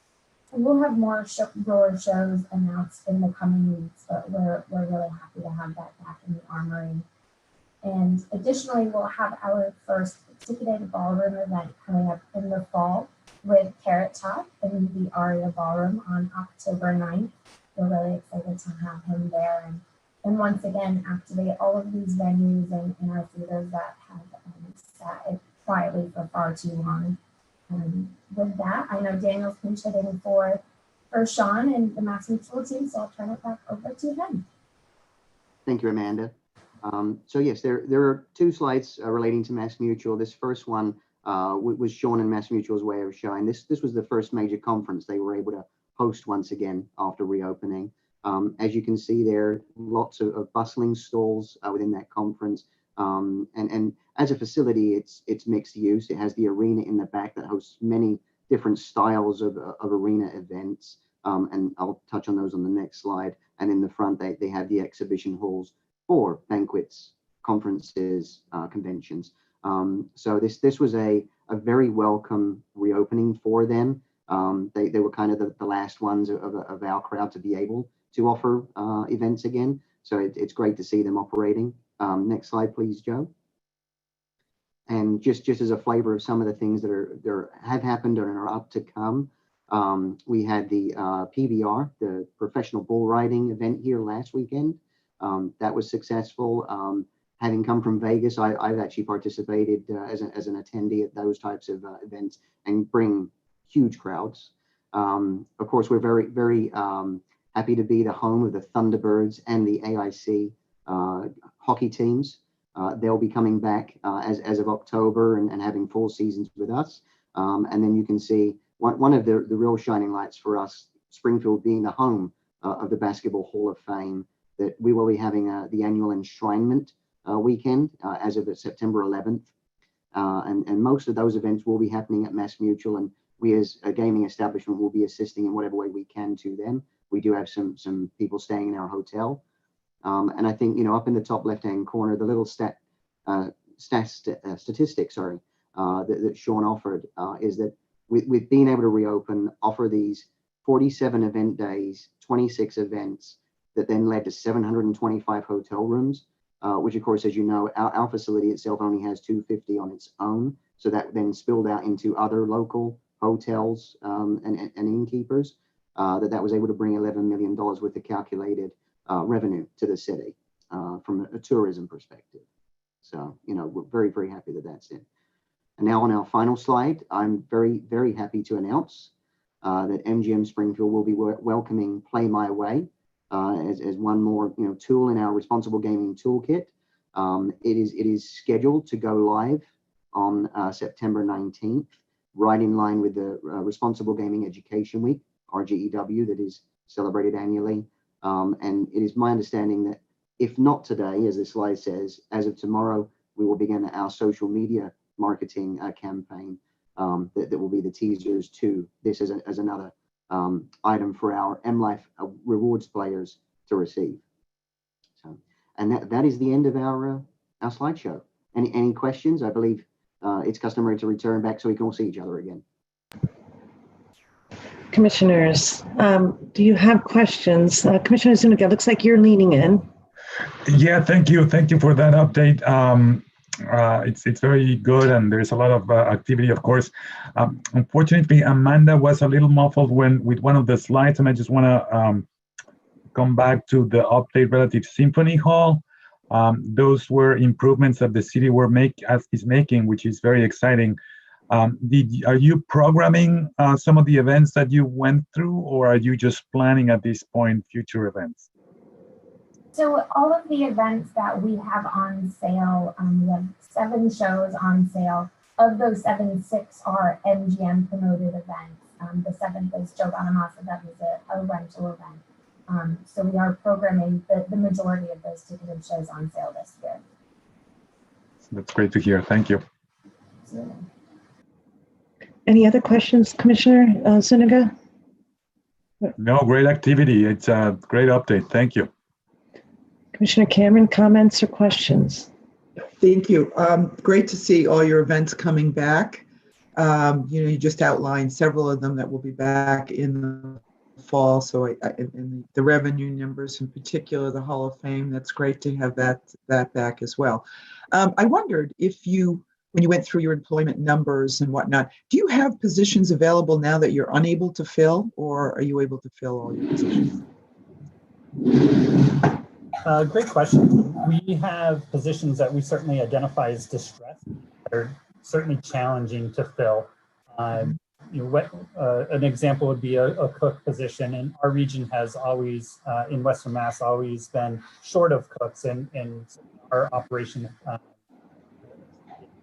So we're strong partnership with Holyoke Community College right now, who is turning over training programs for line cooks that we're actively recruiting out of. But not just for us, but we know our neighbors down the street are also actively hiring cooks, as well as restaurants in the surrounding communities. So it's certainly a more distressed position in the property that doesn't generate a lot of applicant flow currently. But we look to revise our recruiting methods and ways to attract candidates here to be able to increase that pool of candidates for us. Thank you. Just following up maybe with Commissioner Cameron's inquiry, perhaps on behalf of my fellow Commissioner O'Brien, who's not here, first off, congratulations on the success in terms of the vet hire and the veterans hire, and also the minority hiring. You continue to be strong. Women, your goal continues to be escape you.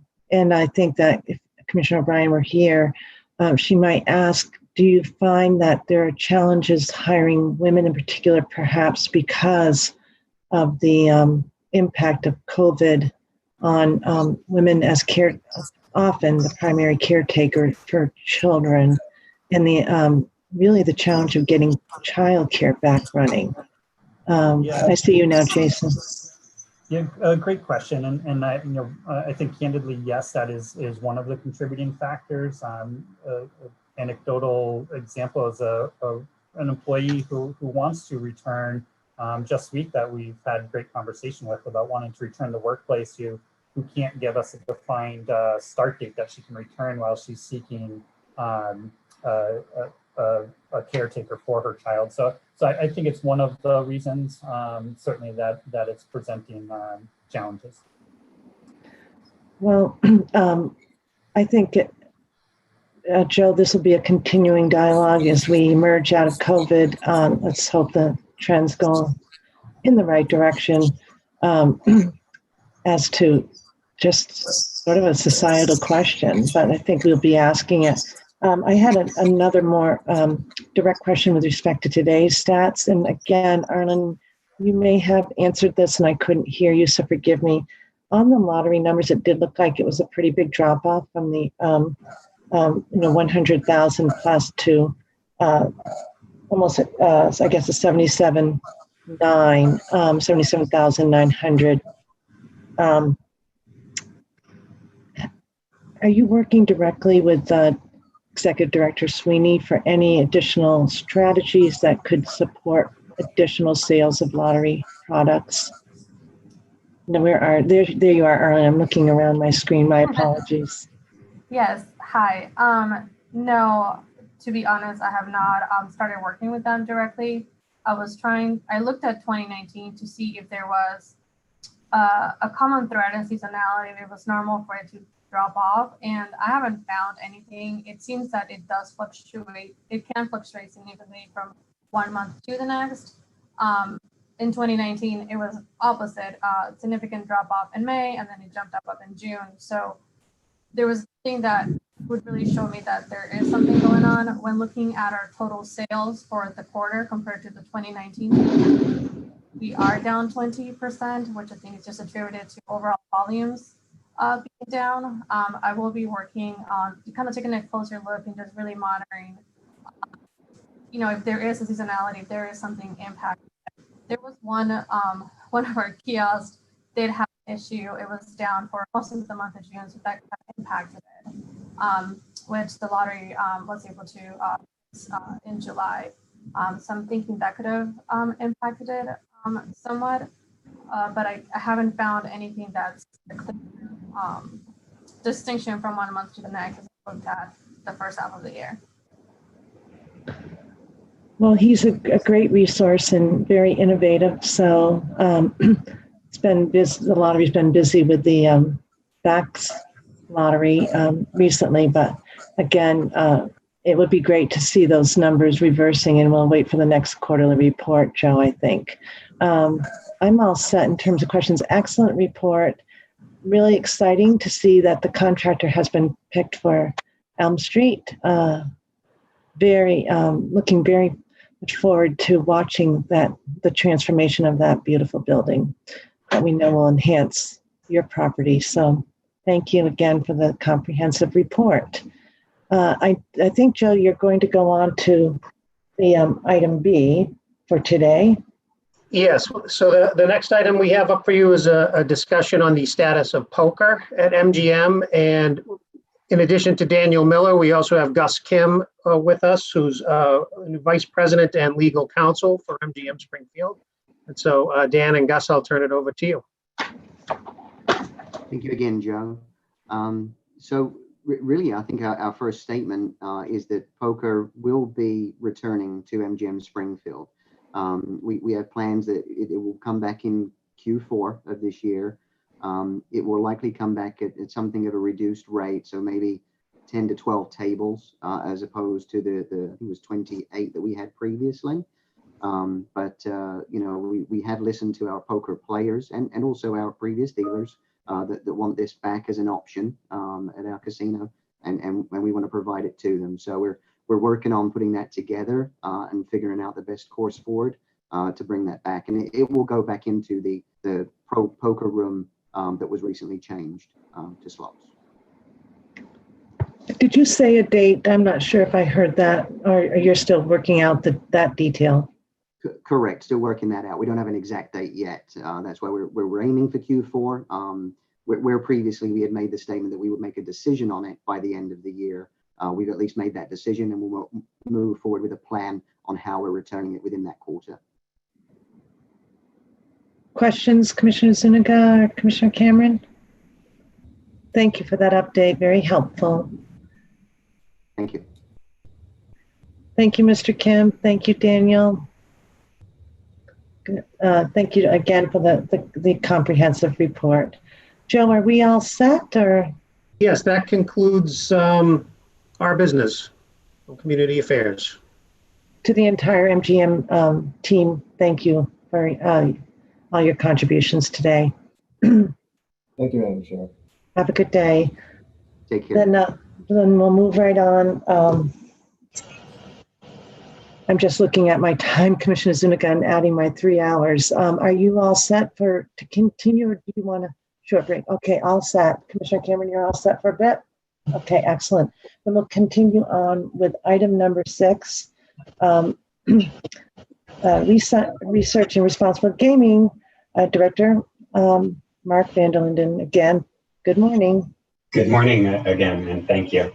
Well, Daniel Miller teed it up, and so I will pick it up from here to talk with you about the implementation of Play My Way at MGM Springfield.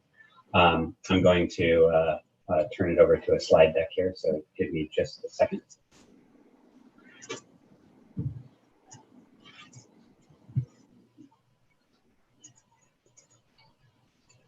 Okay, can you see my slides here? We can. Great. Okay, very good. So I'm going to go ahead and just kind of update you on kind of where things stand, but first give you just a little bit of background. If you recall, Play My Way was launched at Plainridge Park back in 2016. You can believe it, that many years ago.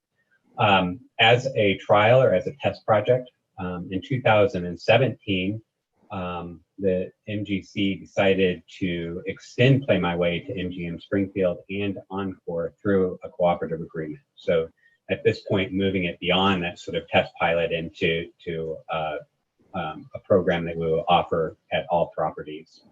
After several months of discussions in October 2018, we entered into an MOU that included some requirements with MGM Springfield, with Encore Boston Harbor, and with IGT, who ultimately ends up building the Play My Way system. So in March 2020, we hit a hiccup with COVID. While it was originally intended to launch in September 2020, there was a request by our licensees to delay that until September of 2021 for MGM and September 2022 for Encore. And the Gaming Commission agreed that given these extraordinary circumstances that we would grant that request.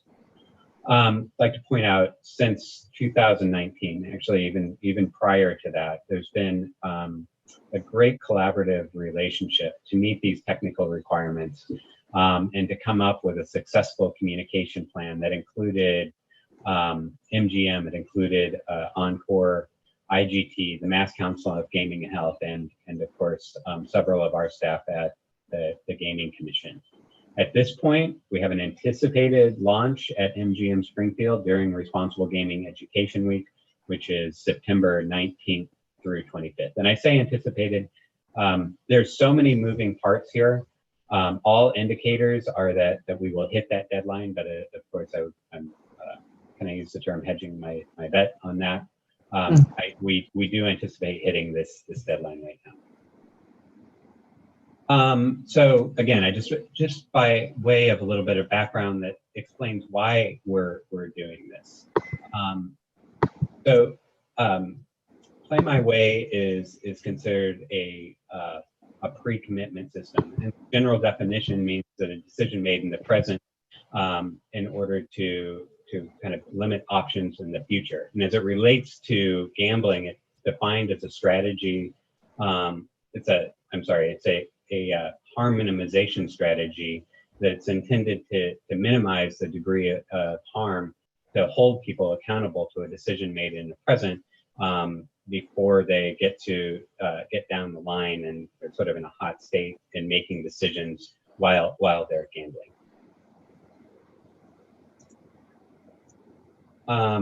Two goals of Play My Way. One is to sustain recreational gambling while establishing feasible parameters. The second, eliminating regret from loss of control. And so with these two goals in mind, you can see we have a target audience of recreational gamblers, at-risk gamblers, and sort of lower risk problem gamblers. Recreational, the key is recreational gamblers, sustaining recreational gambling by providing this tool. For those that are at risk or problem gamblers, it's wanting to help them move down that continuum towards back towards being a recreational gambler. And this is supported by some of our evidence. Actually, this is just an example.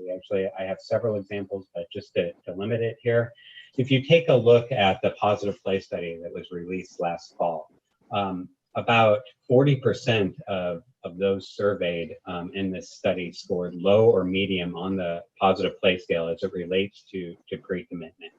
We obviously want to change that data as we move forward and increase the degree of pre-commitment, as well as increasing gambling literacy, which are additional strategies that we roll out through the GameSense program. This slide just highlights some of the success that we saw at Plainridge Park Casino. Our original question back in 2016 was, who's going to enroll? How many people will be interested in this? So as you can see, as of August 1st of this year, we have over 27,000 people enrolled. We have roughly 4,000 people who have unenrolled, and this represents about 30% of the eligible players, those players at Plainridge Park Casino who have player reward cards. So Play My Way is intended to help players make decisions about gambling, allow them to monitor and understand their playing behavior in real time and support their decisions. It closely aligns with the GameSense program, but we also want to position this as a benefit of being an MLife member. So as you can see, just as a brief overview and reminder of exactly what it looks like and how it feels, this is available to MLife player reward card holders. This is a voluntary system. You can enroll or you don't have to enroll. But if you do enroll, you're invited to set a daily, a weekly, and or a monthly budget. You can choose one or you can choose all three. Unique to this system versus Plainridge Park Casino, we begin notification starting at 75% of the budget that was established, and then providing notifications or reminders every 25% after that. It doesn't stop individuals from gambling beyond their budget, but it will continue to provide reminders of what they originally set their budget to. You can unenroll, enroll, and set budgets. You can change budgets, and you can check your spending, both through the gaming device or slot machine, as well as through a kiosk. If you make a change, there are some systems that require kind of a cooling off period, and if you increase that budget, in Massachusetts, we decided to allow the system to have the budget changes take effect immediately. The three images to your right are screenshots. They are a little rough. I apologize for that, but we'll work on those. But you can get a sense of what the look and feel of the Play My Way system will look like on the slot machines. Next, I'm going to turn it over to Scott Helwig to provide a quick technical update. I'm going to invite Elaine Driscoll to provide a communication update, and Marie-Claire Flores-Peugeot to give us an update on the evaluation piece of this. So, Scott, I'll turn it over to you. Thanks, Mark. Hi, Chair and fellow commissioners. It's nice to see everybody today. And congratulations, Chair, on the new addition to the family. Scott, it's so nice to see you. We don't get to see you very often, and I thank you for your kind words, but I'm so happy that you can join us today. Well, thank you. I'm happy as well, and we'll go ahead and get started right away here. So with the first bullet, all technical requirements have been verified for the Advantage Play My Way module. And some examples we can tell you about, like the reports. There's a player enrollment report we can look at. There's also a player activity report we can look at. The patron alerts. They have alerts that are triggered prior to them reaching to the budget that they set, and then also they get alerts after they've reached or exceeded that budget that they have set for themselves. And can everybody hear me okay? We can. Okay, good. And then the user experience, we wanted to ensure that Play My Way looked consistent across all three properties. So we are able to do that within our gaming lab to make sure that if a patron goes to PPC, they're going to have the same experience if they go to MGM and use the Play My Way application. The next bullet, the GTC team tested the platform and algorithms to identify bug fixes, which were reported to IGT for further development and implementation. A good example of the algorithm one of the algorithms that we tested were the budget calculations. We went over those to make sure that they are being calculated correctly during a patron session. And then a bug that we found is something really simple with the web browser resolution. We had to adjust that a little bit to be able to see like the scroll bar on some of the screens, and that's just kind of the behavior of the application. So those were some of the things that we found through the rounds of testing that we did in the MGC gaming lab. The next bullet, the GTC will continue to assess and periodically perform tests to ensure continued compliance of the Advantage Play My Way module. And what these continued assessments will be would be if IGT needed to make an update to the Play My Way module, we could go into the lab and verify that update that they made is working and that it didn't break anything else. Scott, oh, I'm sorry. Yes. Yeah, you did freeze for a bit. So you were just starting on the reading the bullet that ends with the Advantage Play My Way module. Oh, okay. I'm sorry. I'll go ahead and read it again. I'm sorry to be redundant. The GTC will continue to assess and periodically perform tests to ensure continued compliance with the Advantage Play My Way module.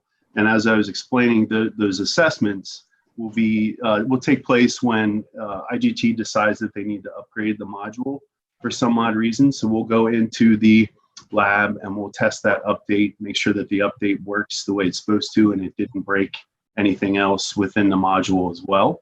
And then another assessment would be if a user or patron experiences something uncommon, we would go into the lab and try and recreate that and be able to provide more information back to IGT so they could apply a fix if it's something that we deem is needs to be fixed and not just a one-off that somebody experienced. And then for the last bullet, demonstrations of the module are always available in the MGC Gaming Lab by request. And we just ask that you give us a few days in advance so that we can make sure the lab's in a good operating space so that we can provide a consistent demo and show everybody the features and the availability of the Play My Way module. And that's it for the technical update. I'll go ahead and turn it back over to Mark.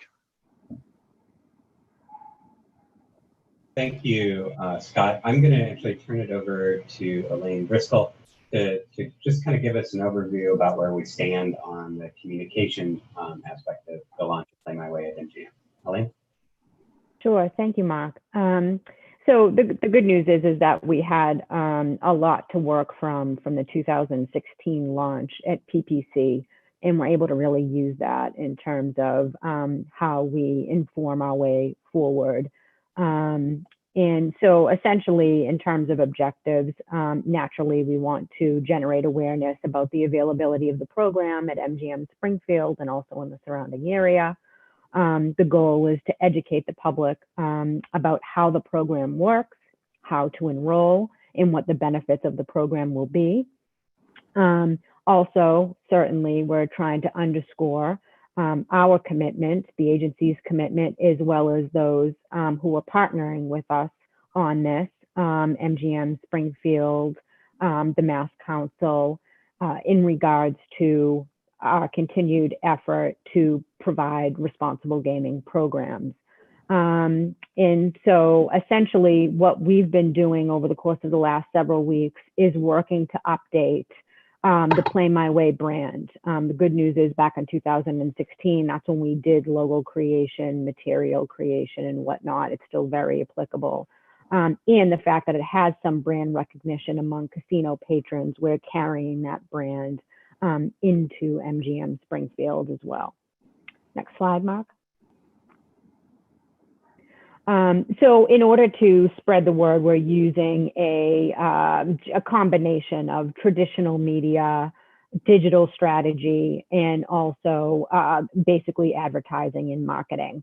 There's a number of different teams working on that. We've been working very closely with MGM in terms of what inventory we'll be able to use to have on casino signage. About the availability, we've been collaborating on digital assets, and we'll be able to use that across numerous social channels to sort of amplify the message for one another. MGM, for example, will be doing a direct email blast to their rewards members to inform them about this. There'll be a lot of signage. We're working with the advertising firm KHJ to do a very targeted digital strategy in terms of, there'll be geofencing strategies and whatnot to let people know in the area about Play My Way. And then something similar when they exit the property, for example. But it's very targeted, very specific, and KHJ is working on that, and we're working very closely with them. So just in terms of, and with my departure, we have created basically a Dropbox where we have all of the assets. We've shared that with everyone. And I've also included the press releases, media advisories, and whatnot for years past. I've already updated those so that they're ready to go once we're in a position to fully announce.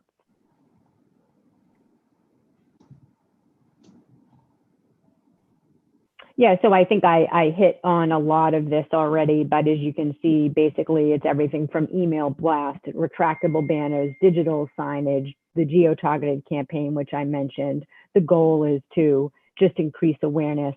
And by the way, another key aspect of that is certainly the Game Sense advisors, who were tremendous ambassadors of the program back in 2016. That's another very important part of the outreach. And we know that from 2016, these strategies, as well as working closely with the Game Sense advisors, really resulted in remarkable enrollment early on. Thank you, Elaine. Next, I'm going to turn it over to Marie-Claire to run through the evaluation component of Play My Way. So Marie-Claire, I'll turn it over to you. Yes. Thank you, Mark. Great. So in parallel to the launch of Play My Way, there will also be a study taking place on the evaluation of Play My Way. And this study will be led by Dr. Michael Wall, who's from Carleton University in Canada. And this study is funded by the International Center on Responsible Gaming. And for background, there's not a lot of studies out there that are looking at the success of play management systems like Play My Way that are designed to facilitate pre-commitment in gambling. So the goal of this study is to build onto this evidence and look at who is and who is not likely to use Play My Way. And secondly, to see if Play My Way has an influence in changing gambling behavior and how. So for this, the plan is to recruit around 600 regular EGM players via the MLife rewards program with MGM. And participants will be required to complete a survey, and they'll be asked for permission to access their player data. So this study will take place in 3 phases. So if we go to the next slide, we'll be able to see that the first phase is a survey conducted prior to the launch of Play My Way. The second phase will be 3 months after the launch, and the third phase will be 6 months after the launch. So the survey questions from the first phase will be collecting some general demographics data, as well as some baseline data on gambling behavior. So EGM play, outcome expectancies. So what are participants expecting, whether to win or to lose, and how much? Limit setting, so whether they're setting monetary limits. If yes, how much? Are they adhering to these limits? As well as looking at their overall level of positive play. And there would also be some general open-ended questions on the Play My Way program in general. So what they understand by the program, whether they'll be interested or not in joining. And then the phase 2 and 3 survey will be asking some questions that will be allowing to assess if there's any change in disordered gambling severity, to see if there's any changes in the perception of Play My Way, any changes on outcome expectancies, as well as to see if there's any change on their limit setting behavior, if they're setting different limits, if they're sticking to it. So overall, this study will allow to assess to see if there's any factors from the phase 1 of the project that would predict the likelihood of enrolling and engaging with Play My Way, as well as to see if there's any change in gambling behavior.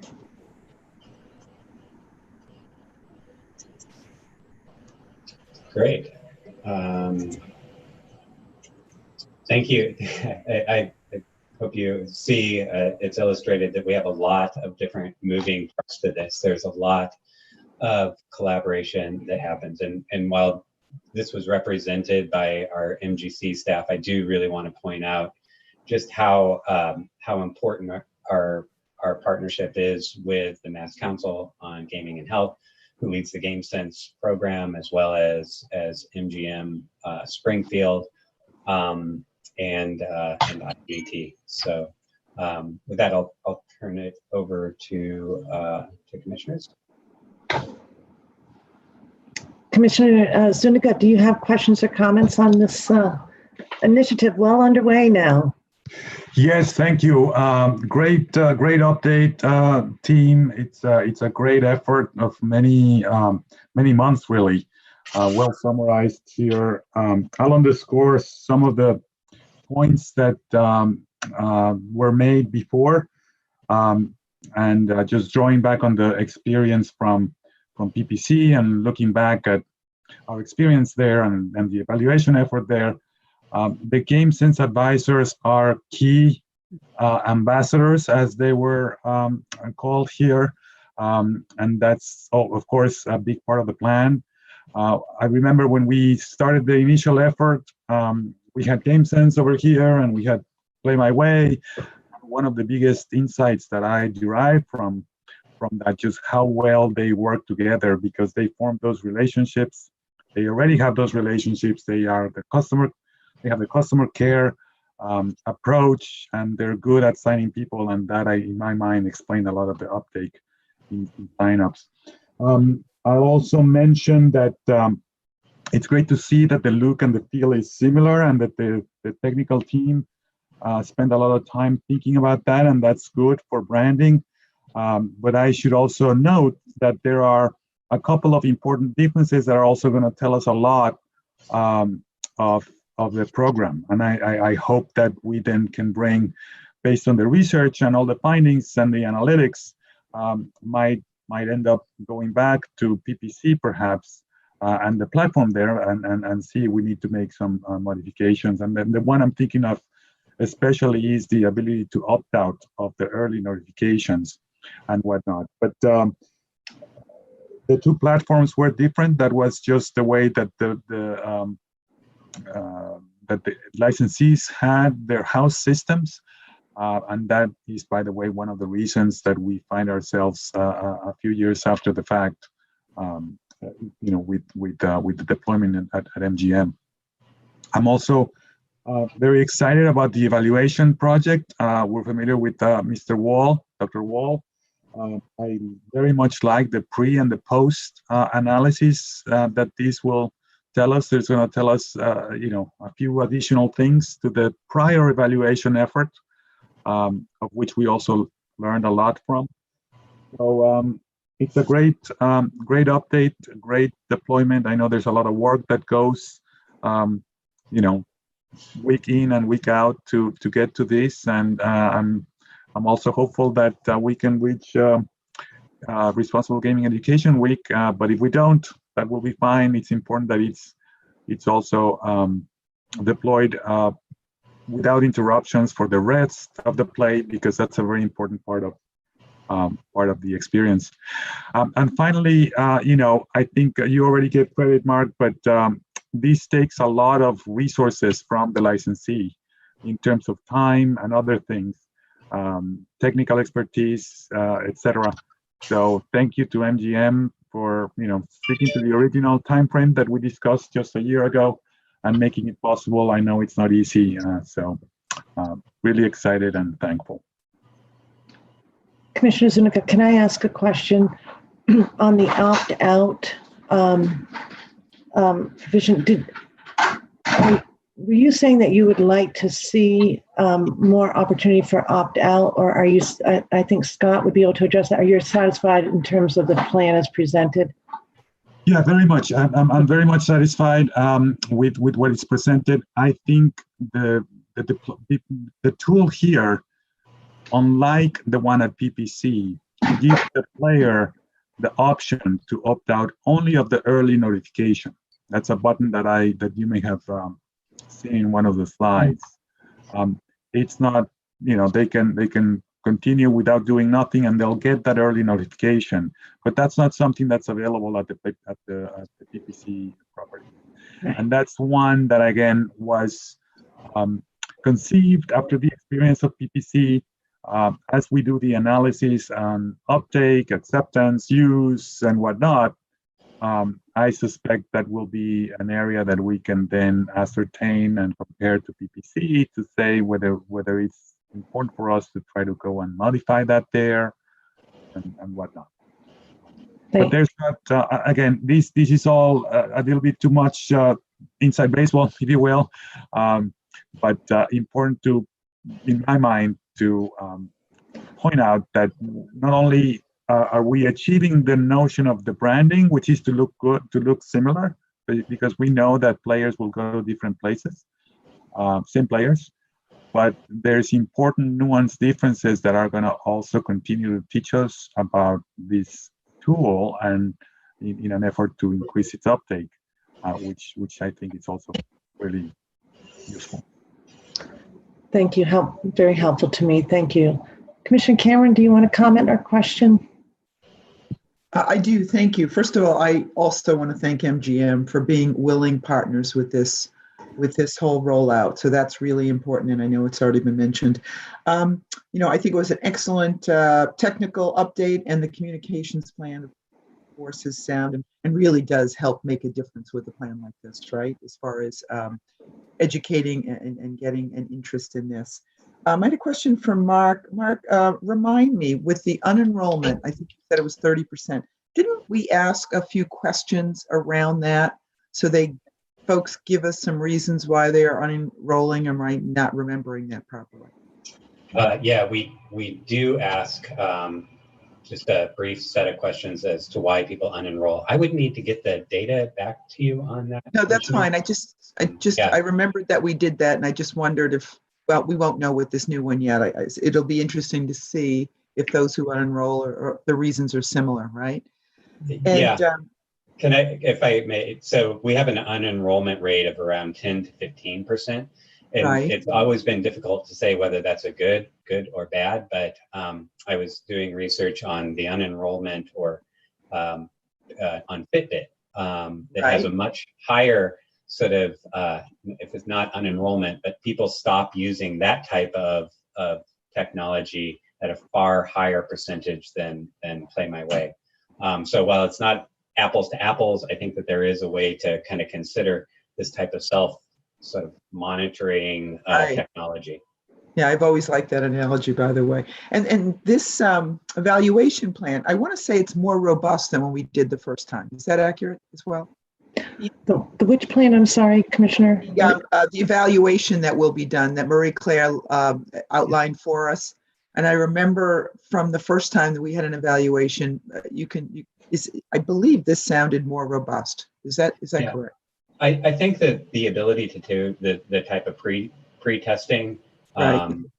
and recruiting players into the study, as opposed to just taking a look at general data of Play My Way users versus non-users that the previous evaluation study did.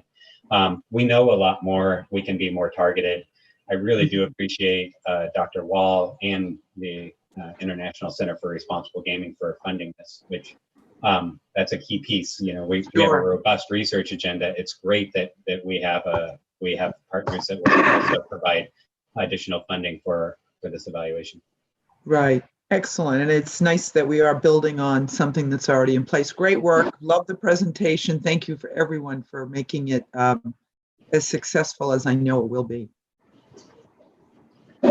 Yeah, I don't need to add on. I think my fellow commissioners have taken care of my questions, but I do want to thank MGM for its partnership. You've been leaders with respect to embracing game sense, and now this program, and to our team, very thorough presentation. I'm looking forward to the launch and see what the data ultimately shows. We also may take up Scott on his offer to perhaps show us, do some training for us. So we'll keep that in mind. Thank you so much. Daniel, thank you to your entire team for the ongoing support of this important initiative. And I still have the shirt that says "Play My Way" that I'm ready to wear whenever that happens. There are new shirts coming, provided by MGM for the launch of Play My Way. Great. May I move on to the next item then? I think it makes sense. I think everyone's, again, thank you for the thorough report all the way through the communication plan and the strategies. So thank you. And we'll go on to item B. Great. Thank you, MGM. So continuing on, I have some good news in this next agenda item. So each year, the National Council on Problem Gambling honors individuals and organizations for their work on problem gambling and responsible gaming issues. Awardees are announced each year at the NCPG annual conference. And this year, Massachusetts was very well represented across a number of different categories. And I just wanted to highlight what those categories were and the extraordinary individuals that received those awards. So it was broken down into sort of annual awards, and then there was one lifetime award that I wanted to give special attention to. So the annual awards, there was an award given to representing Massachusetts work. It was the NCPG Media Award for Outstanding News Reporting by a news organization that covered problem gambling issues. And this year, the award went to, it's Mark Pasnokis of the Connecticut Mirror in Hartford, Connecticut. And he did an outstanding job highlighting the Game Sense program at MGM Springfield. The title of the story was Bay State Confronts Problem Gambling in Ways That Connecticut Does Not. So I think it does a great job of highlighting some of the amazing work done by our Game Sense program at MGM Springfield. We also received, or actually I should say, Plain Ridge Park Casino received the Corporate Newsletter Award. It's an outstanding newsletter related to problem gambling related newsletter, sorry. I thought that was a great award recognizing what I consider to be about 7 years of collaboration with Plain Ridge Park Casino. Specifically calling out Lisa McKinney's work on this issue. Lisa is here, but she not that long ago received one of the Game Sense awards on a quarterly basis. So thank you, Lisa, for your work. Lynn Ho, who is a GameSense supervisor at Encore Boston Harbor, received the Joanna Franklin Annual Award for Direct Service, recognizing achievement in the direct provision of services to problem gamblers and/or their families. This is great. It's an amazing acknowledgement of the work of the GameSense program at Encore Boston Harbor. And the last annual award, but certainly not the least, was awarded to our very own Commissioner Zuniga in recognition of his extraordinary voluntary contributions to the NCPG over the years. And Commissioner Zuniga, I believe you were on the Finance Committee at NCPG during some really challenging and interesting times for that organization. So thank you. And then finally, and this is the Lifetime Award. It was a Lifetime Award given to Dr. Rachel Volberg, who is our principal investigator for the Sigma and Magic projects. Lifetime Awards are really outstanding awards recognizing lifelong efforts towards the issue of problem gambling. Dr. Volberg received this award, and I want to say she's the first woman to have received this award over the course of the history of granting it. So a very warm congratulations to Dr. Volberg. Actually, I asked Dr. Volberg to join us today. It really is extraordinary, and I really do appreciate her work, her leadership, and our research agenda over the past eight plus years at this point. And so, Rachel, can I invite you to just spend a minute or two talking to us, sharing your wisdom over the course of your career? Sure. Thanks, Mark, for that lovely introduction. I timed my remarks, and I think I've got about 2 minutes here to bend your ears. So I'd like to thank you, Madam Chair and Commissioners.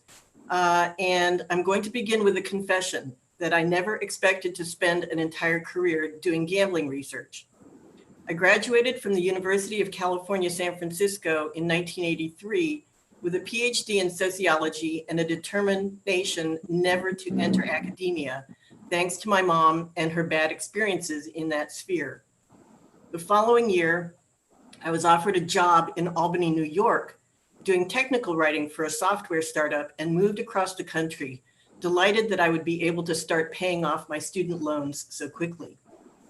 6 months later, to my horror, I got to work one day to find a sign on the door saying that the company had declared bankruptcy and advising all of us to apply for unemployment benefits. Through diligent snowball sampling, I was able to find a new job within a few months. The job was to evaluate the new treatment programs for problem gamblers in New York State. My first day of work at the New York State Office of Mental Health in May of 1985, I was handed a 2-page bibliography and told that this is everything that has ever been published about problem gambling. My interest was piqued. How could so little be known about a subject that the New York State government was then spending $750,000 a year to address? I was definitely in the right place at the right time when it came to doing gambling research. In the 1980s and 1990s, there was a rapid expansion internationally in the availability of legal commercial gambling, starting with lotteries, then casinos, then electronic gambling machines, and online gambling. I became known for conducting prevalence surveys, and more consulting work came my way. In 2007, when the Mashpee Wampanoag received federal recognition, I knew that casino gambling would soon be coming to my home state of Massachusetts. People say, be careful what you wish for, but I've never regretted the hard work that I and so many others here in Massachusetts did to make sure that the gambling expansion in Massachusetts was accompanied by a world-class effort to understand, minimize, and mitigate the negative impacts of this new industry. I'm going to end by saying that at the age of 67, it may seem like this award is a fitting capstone to a career that is coming to an end. But my mom did not retire until she was 80, and she's still kicking at 92. So I'm pretty sure that I still have a good bit of life and some research ahead of me. Thank you so much, Rachel.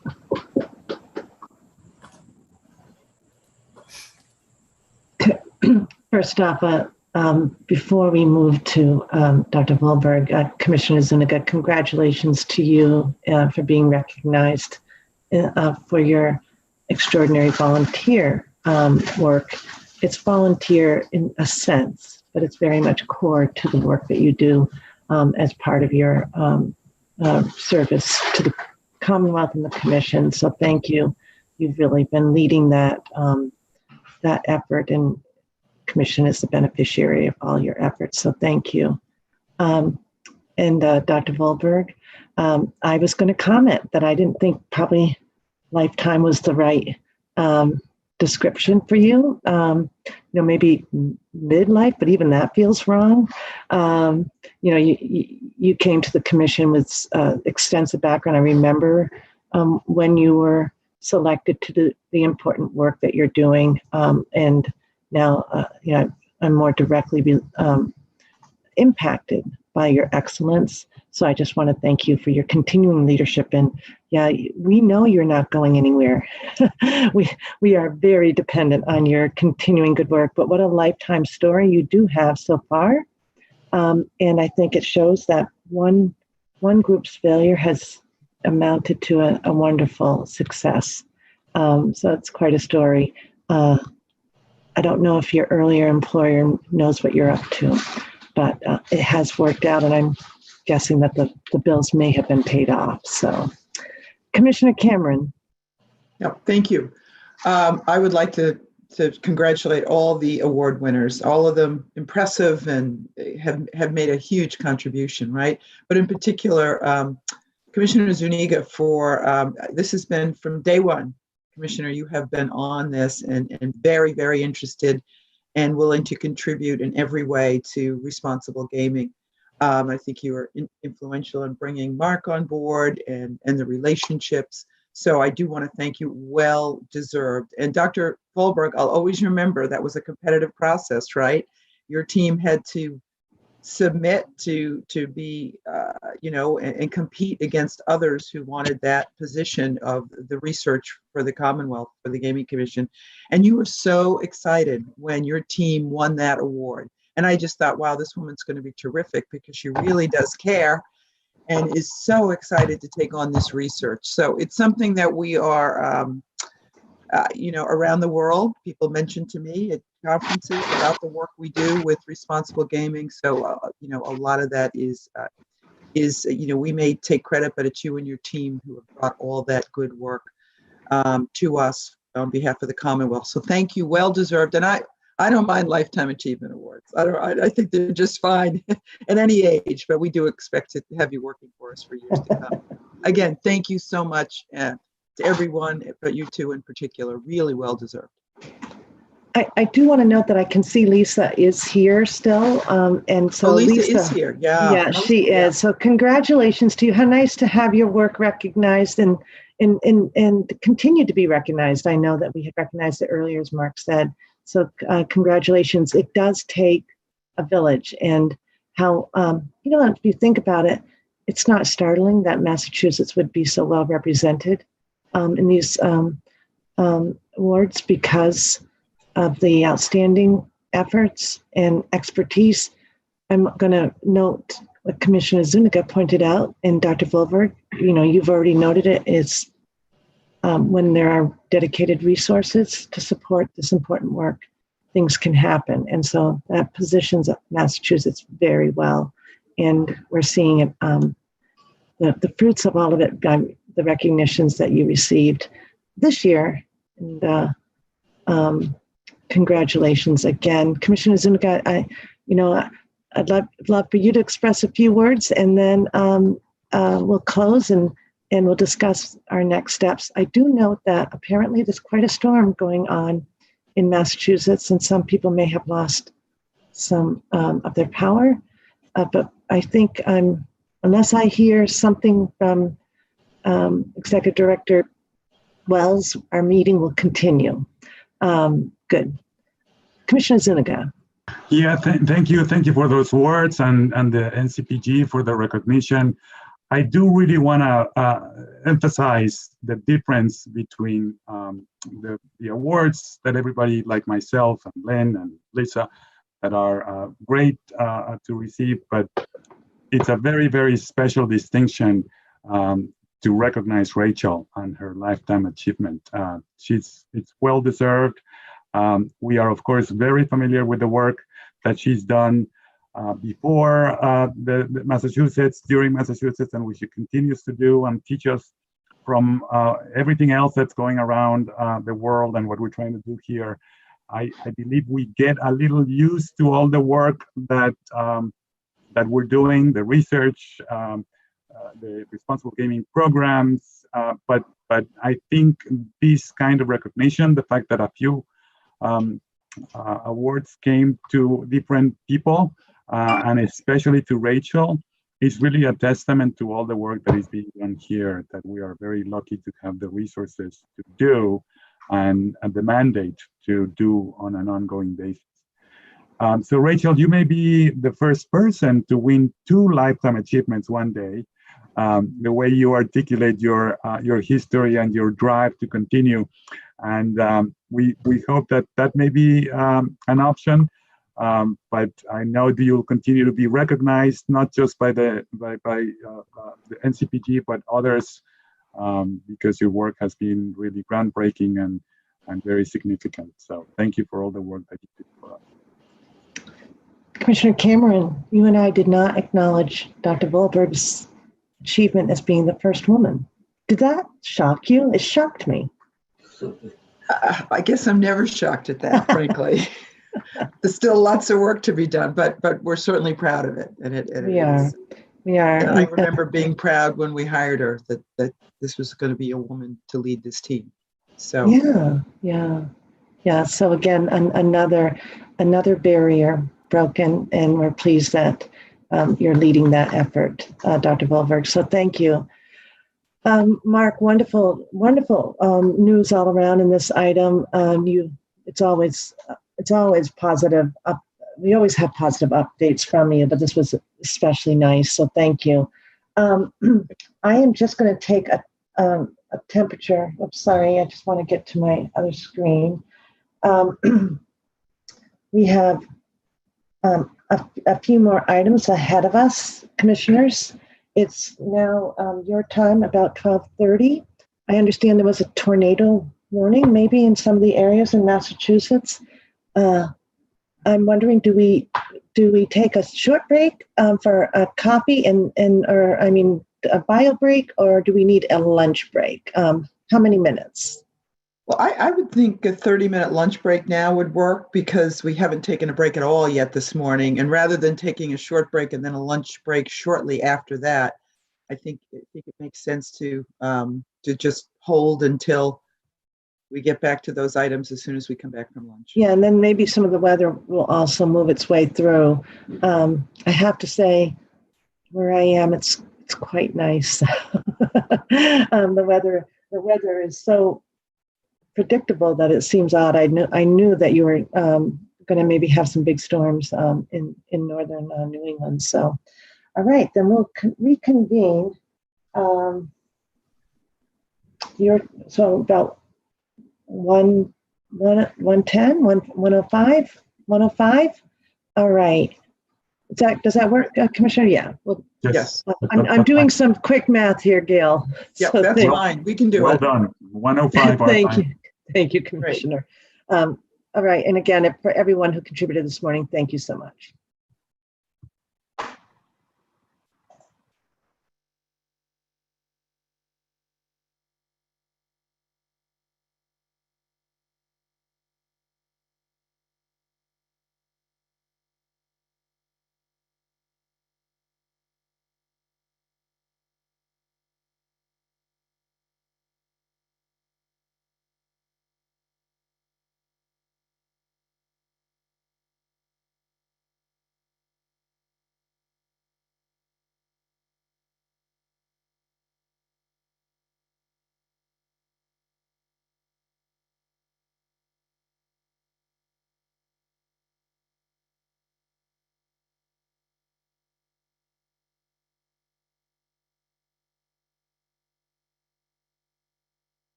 Austin, I think that we can resume. Thank you so much. Karen will continue to keep track of the weather for the team, make sure everyone is able to participate. It looks as though right now we have good connectivity and that everyone is safe and sound. Yep. Okay. So we are reconvening. I'm not sure if I announced the number of today's public meeting. Maybe I did. Reconvening number 352. Always an impressive number when I think about my fellow commissioners who started on day one. We are now reconvening, and we're going to start on item number 7. But before we get started, I just wanted to point out to all who are participating today or listening that in light of Executive Director Wells' early report, that the Governor Baker announced during right before I think we went on break that he will be instituting a vaccine mandate for all state employees. That numbers around 42,000 state employees. His policy will extend to in-person as well as telecommuting workers, and it will apply to booster shots down the road. I had a chance to check in with Executive Director Wells on this, and this is an important update that she will bring back to the working group for its consideration, because next week, as we already indicated, the commission will be looking at our own return to office or workplace policies, as well as the issues around vaccination. So that executive order will be available to you, Karen. And I'm just looking real quick at my notes. Those are it does note that there's an encouragement to independent agencies like ours to think about consistent policy. So the timing is perfect that we'll be looking at this next week. So with that update and the fact that there are apparently continuing tornado warnings in Massachusetts, we'll now move on to item number 7, Director Lillias. Thank you. Thanks again, Chair. And with respect to this item, I know that the commissioners are aware that Encore has been engaged in a renovation and some repurposing. Can you hear me? I can now. It was an echo for a second right away. Oh, now.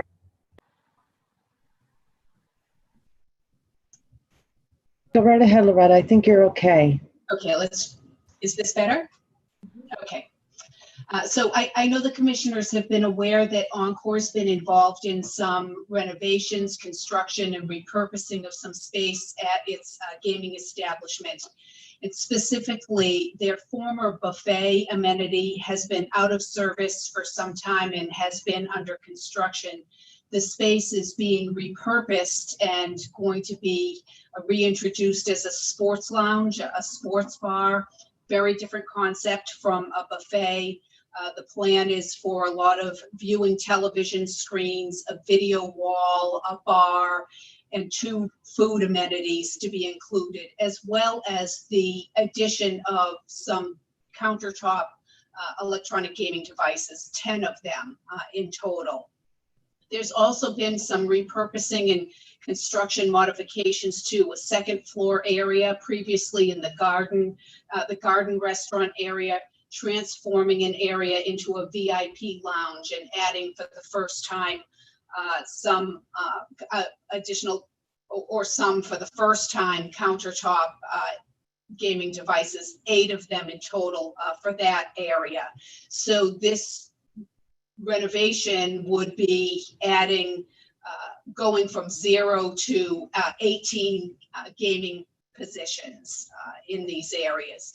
Their target date for launching these areas is September 4th. This would require advance approval from the IEB under the regulatory provisions related to amendments to the gaming establishment floor plan. Attorney Monahan has been really helpful to the IEB and to the legal division in understanding what's involved in this from an approval point of view. And I'd like to pull her in and ask her to give you, just orient you to the regulations and what's involved. So I see Caitlin, if you could jump in, that'd be great. Thank you very much. I'll keep this short, but it's a 4-step process for implementing a floor plan amendment pursuant to 205 CMR 138.07 Section 3. The first step is that the licensee must file a request for a floor plan amendment with the IEB that includes certain required information. The second step is the IEB reviews the proposed amendment to ensure that it will not result in a violation of any law, regulation, or approved internal control, or may jeopardize the safety and or security of a patron or the integrity of the gaming operation. After reviewing the request, the IEB may preliminarily approve the request. It can deny the request further information, or request that the request be modified. And then if preliminary approval is given, the fourth step is that the licensee may implement the amendment. The IEB then inspects the physical changes and may issue a final approval or request additional changes. So in short, that's the 4-step process that a floor plan amendment would need to go through. So thank you, Caitlin, and we of course have been in contact with Encore about this. They understand the process, and we expect to be in communication with them in the upcoming days. Also, the sports bar arrangement, in addition to the bar, there will be the introduction of 2 food amenities as part of the plan. The intention for those is for Encore to request alcohol beverage amendments for those two amenities and the new bar associated with the sports bar. In the past, I think, hour or so, we did receive the request for those beverage amendments. We have not had a chance to review those yet, but we will do that as quickly as possible. You know, I'm aware there's a limited meeting next week. We may be asking to add a short item to next week's session, but I'd be getting ahead of myself because we haven't even looked at them yet. So that's a short update on where that is, and that, you know, we expect a lot of activity in the upcoming days on this. Any questions for Loretta?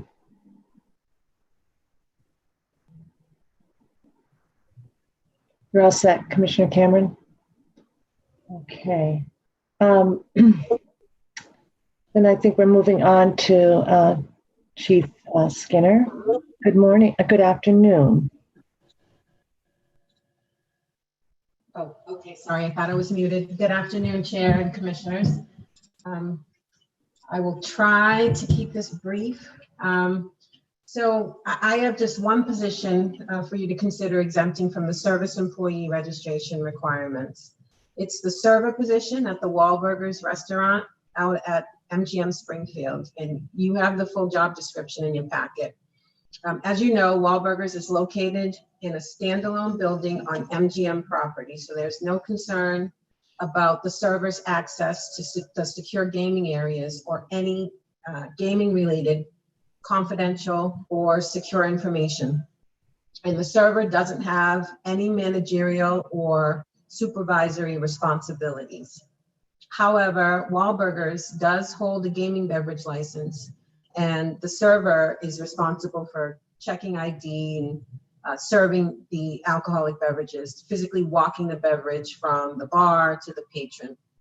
They obviously don't pour or mix the drinks or secure storage. That's left to the bartenders and managers. So there really is a limited access and handling of alcoholic beverages by these servers. In comparison, the servers at the Regal Theater, the only other vendor operated establishment on the property, are exempt from registration requirements.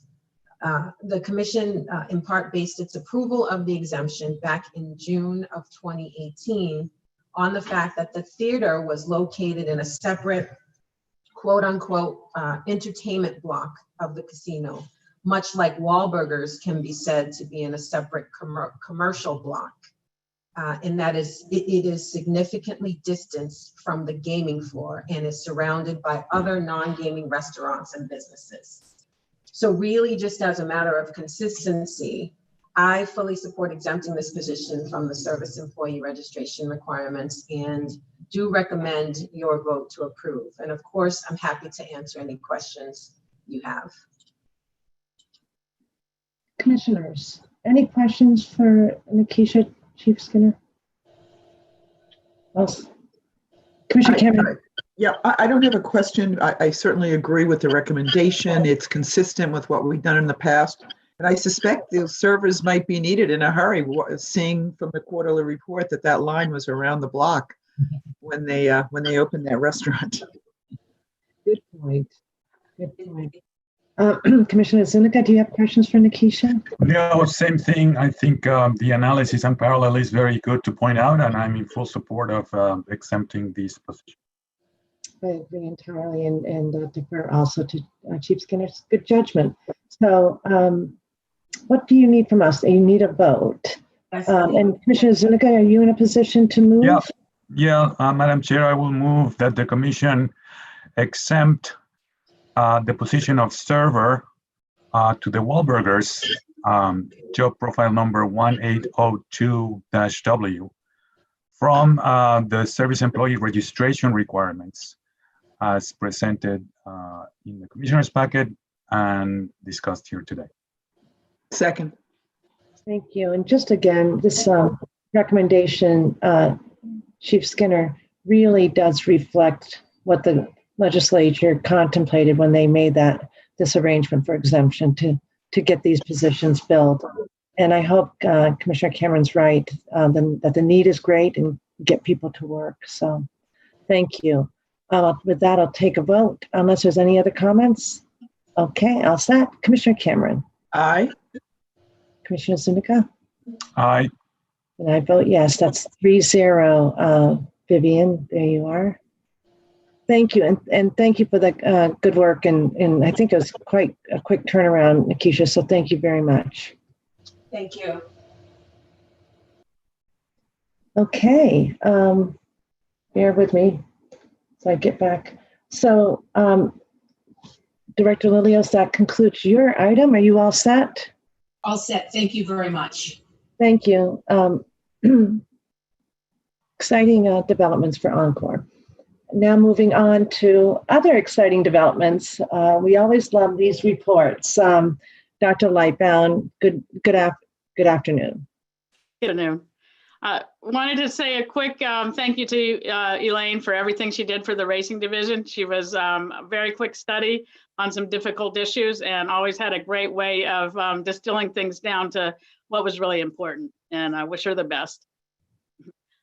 So today we're here to talk about the Spirit of Massachusetts Day. If you remember last year, we had just opened a couple of weeks before it with COVID, and the track and horse were able to pull it off and hold it.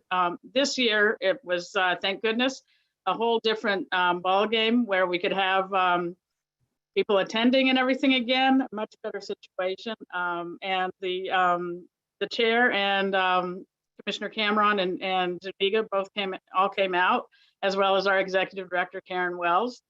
But we appreciate the support.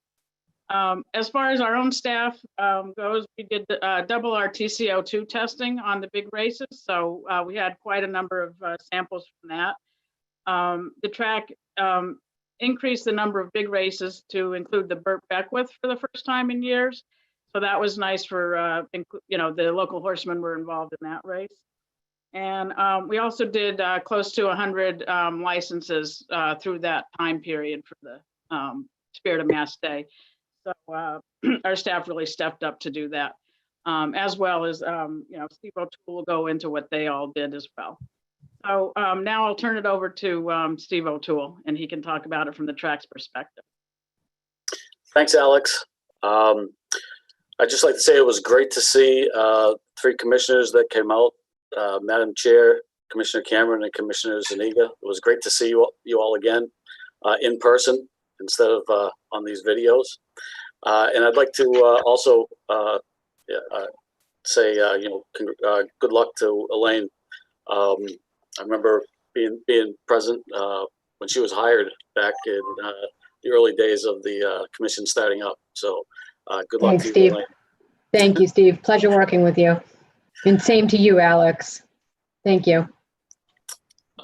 So getting on to the Spirit of Mass Day, as Alex kind of gave you a little bit of a brief overview there. The Spirit of Mass, again, was a very nice race. It was won by Manchego, who won the race last year as well, and she wasn't nominated to the race originally, so it's kind of an interesting story there. She set the world record the year before, but she didn't nominate. They didn't nominate her to to this year's race because they were going to retire her. But I guess she didn't want to be retired just yet, and they put it back into action early in the year after the nominations, the early nominations. Which these races are like a poker game where you ante up in February and again in April to be eligible for the race. It's a $1,000 fee in February and a $1,500 fee in April, and that makes you eligible to the race. Well, Manchego did not nominate to the race. However, there is a supplemental fee that you can pay on race day to get into the race, and that's $20,000. So her connections ended up to $20,000 to get into the race, and obviously it was well worth it. And a couple interesting notes for that day, that put her earnings over $3 million for her. She's a 6-year-old trotter, and that put her earnings right now at over $3 million. And then she continued her success the following week on Hambletonian Day at the Meadowlands, where the Hambletonian that's a big day down there as well. And she won the Cashman Memorial for another $250,000. So that was, and I believe she did the same thing the year before. I think she won her next start after being at Plainridge as well. In the Clara Barton race, the winner was Lion Sentinel, and she tied the track record held by the horse of the year, Chartenen, the year before in 148-1. And trainer Jim King, he was the trainer of Chartenen as well as Lion Sentinel this year, so he does very well in that race. And a familiar story, talking about continued success, Lion Sentinel went to the Meadowlands on Hambletonian Day, and she won the Lady Liberty for $200,000. So the scheduling of this race has really been a nice stepping stone for some of those Hambletonian races. And as the 3 commissioners that were there were given the presentations in the winner's circle, this is a picture here of the Spirit. And I see Madam Chair and Commissioner Zuniga and Commissioner Cameron right there next to me. And we had a couple of these made for your lobby. So I'll be sending this. It's I don't know, it's bigger than the normal small ones that are made that you can have for your lobby. Getting on to kind of the rest of the day, as Alex mentioned, the entire day we awarded over $500,000 in purses. So it wasn't just those 2 big races, but a lot of our local horses got to race for some pretty decent purses. We named some of the races for some of the horsemen that have passed away. Some very prominent horsemen. As a matter of fact, just a few weeks before the Spirit of Mass Trot, really popular personality here in New England, John Hogan, was a great driver, a great trainer. He passed away. So one of the races was named for him. We brought back the Burt Beckwith Memorial. Burt was a very popular figure back in the Foxborough days in New England. So we brought those two races to the forefront for our memorial races, and we had a few others And it was really nice to see a crowd in the banquet room again. That was the first time that there was an event in the banquet space that overlooks the track since COVID hit.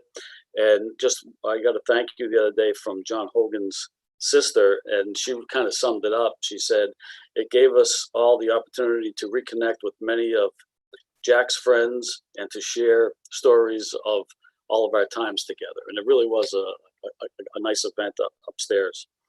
The day was promoted in partnership with the Horsemen. My announcer, which you all know very well, Lenny Calderon, and Horseman director Bob Begigian. They worked tirelessly on the advertising, both radio and print, and they also came up with a few giveaways. Patrons that visited that day, they got to either choose from a nice ball cap with the Spirit of Mass logo on it, or one of these. It's called a 6-pack cooler. So it has the Spirit of Mass, the Spirit of Mass on this side and the Clara Barton logo on that side. And what you do with this is this goes in your refrigerator, your freezer. So this gets frozen. And then if you go into the beach or to the track or to Saratoga or wherever, you put a 6-pack right inside of it like that. Keeps it nice and cold. So that was a really unique giveaway that the guys came up with. So that was well received. Paul London, the treasurer of the Horsemen's Association, he did a great job tracking everything that we were doing. Alice Tisbert arranged a nice seafood spread for lunch for the participants down in the paddock. Nancy Longobardi from the breeders, she helped out. She pitched in coordinating the winter circle presentations, as well as the banquet and other small details that usually get overlooked.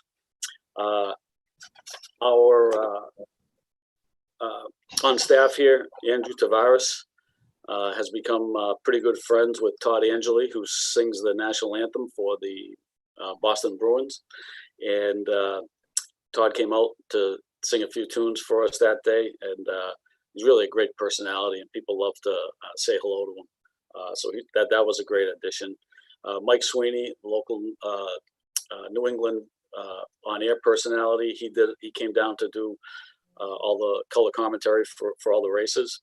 And I just want to give another shout out to Andrew Tavares, who's our boots on the ground and really coordinated everything to a T.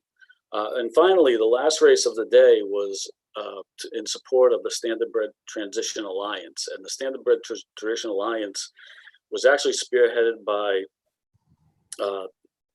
USTA directors from District 9, which is our district. The New England district, the New England states is District 9. And our chairman, Don Marine, is very sensitive to the needs of our racehorses after their racing days are done in retirement. So the Standardbred Transition Alliance coordinates efforts to retrain the Standardbreds to do a number of things. They do show jumping, they become police horses. There's a lot of things that these racehorses can do in retirement.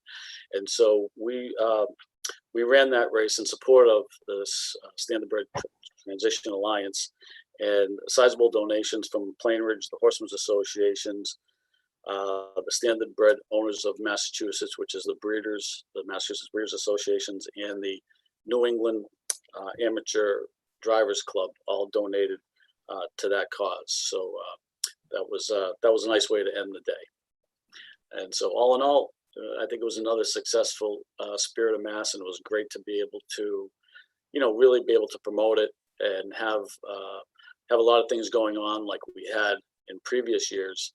And as Alex pointed out, last year's race was a great race, and it was a really good card, but it was kind of tampered down by the restrictions of COVID.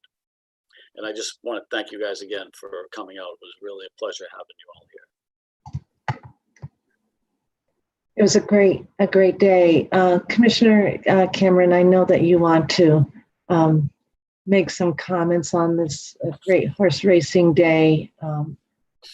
Thank you. Yeah, first of all, I want to thank everybody. it was so apparent. First of all, it was really busy, right? And that was wonderful to see. But both our racing staff as well as Mr. O'Toole's racing staff worked so hard that day. I mean, you could just see it. It was a long day for everyone, but they love racing. They love this day, which is really special to have some of those horses there. And, you know, the best horse in the world, right, at Plainridge. That's pretty nice. And she didn't let us down, did she? She was tremendous. So anyway, I love being there. I love to see how busy it was, and just a real tribute to everyone, because it takes a lot to put a day like that together. And everybody pitched in and worked hard. And I think a great time was had by everybody there. The weather cooperated, and it was really, really packed. So great for racing in Massachusetts. And I think this has really put us on the map in racing, Steve, right? I mean, it's just, this is something that the best horses want to be part of now, and that just a few years ago, that wouldn't have been the case at Plainridge. So great for the sport, great for the Commonwealth, and just a big thank you to everyone who worked so hard that day. Thank you, Commissioner. Commissioner Zuniga? Same thoughts, not much to add, but exactly the same. Congratulations to the team, to the track, Steve, to Alex. They work 7 times more harder than or more on a day like this, because of all the testing and all the arrangements that have to be made and safeguards. But we show up and we get to see how smoothly it just feels. And it's all a testament to the hard work, collaboration between both the track and the staff. There was a great atmosphere, and it's great to be there and be part of the, you know, how many people enjoy the day and the sport, and you know, all the exuberance that was clearly present in that day. But I know it's not the only day. There's great work all around. So congratulations, Steve, and thank you, Steve and Alex. Thank you, Commissioner. Yeah, I'll just echo my fellow commissioners' remarks. And again, thank you for allowing us to be part of the celebration and a part of these athletes at work. Horses did an incredible job that day. And we know that behind the scenes, Dr. Lightbound and her team were making sure that all the races were being conducted with integrity and safety, always being paramount for the horses. So thank you. And also, Steve, I'm touched by your gift to the commission's space. It's a really nice memory coming out of a really difficult time. So thank you for memorializing that. Appreciate it very, very much. I'm looking forward to the rest of the season. There's many days ahead. I know we had to, you did acknowledge that there was a real heat wave, and those 2 days you shut down was it last week or 2 weeks ago now, Steve? It was just last week, yes. Yeah, just last week. So that was a very smart move. The heat wave was incredible. And then, but the season is extended right to Thanksgiving. So a lot of good racing ahead, and we wish all the athletes, the horses, and of course their drivers, best of luck. So thank you. Now we have the annual report. And some more great news, Dr. Lightbound, and I don't know, Steve, if you're staying on for that, but in any case, thank you again. Thank you, Madam Chair. I have to admit, Steve, didn't see the swag, but that's a nice piece with the cooler in there. Very, very good swag. And the other thing that didn't get noted was how Commissioner Zuniga and I got a little bit nervous when the driver was putting the horse in place, and then we realized the professionals had everything just right, and we just need to hang out a little bit more with those horses, Commissioner Zuniga. Yeah, when they come off the race, they are very excited. So the winner's circle is clearly, quite something to see. Yeah, I think our inexperience was definitely showing a little bit, but it was really exciting and it was so nice to be part of it. So thank you again. Well, luckily we got to practice a couple of times before the big race, right? And I appreciated that opportunity. Thank you so much. Really very, very exciting and very pleased that it worked out so nicely. Thank you. Okay, so Dr. Lightbound. So we're ready to talk about the 2020 annual report for racing, and I have Chad Bork, our senior financial analyst, here as well. And we're not going to go through figure by figure. The main thing, obviously, last year was the COVID experience. And if I'm sure you all remember, we were in the middle of our March meeting and everything kind of came to a standstill. And that day, our racing items for that day got canceled, and it was all stuff about reopening the track in April. So that got delayed. We were fortunate enough to be able to get opened again in July with lots of effort from commissioners, the governor and his committees for COVID reopening, the Horsemen, Plain Ridge. A lot of effort went into planning extensive COVID protocols to get us up and running again.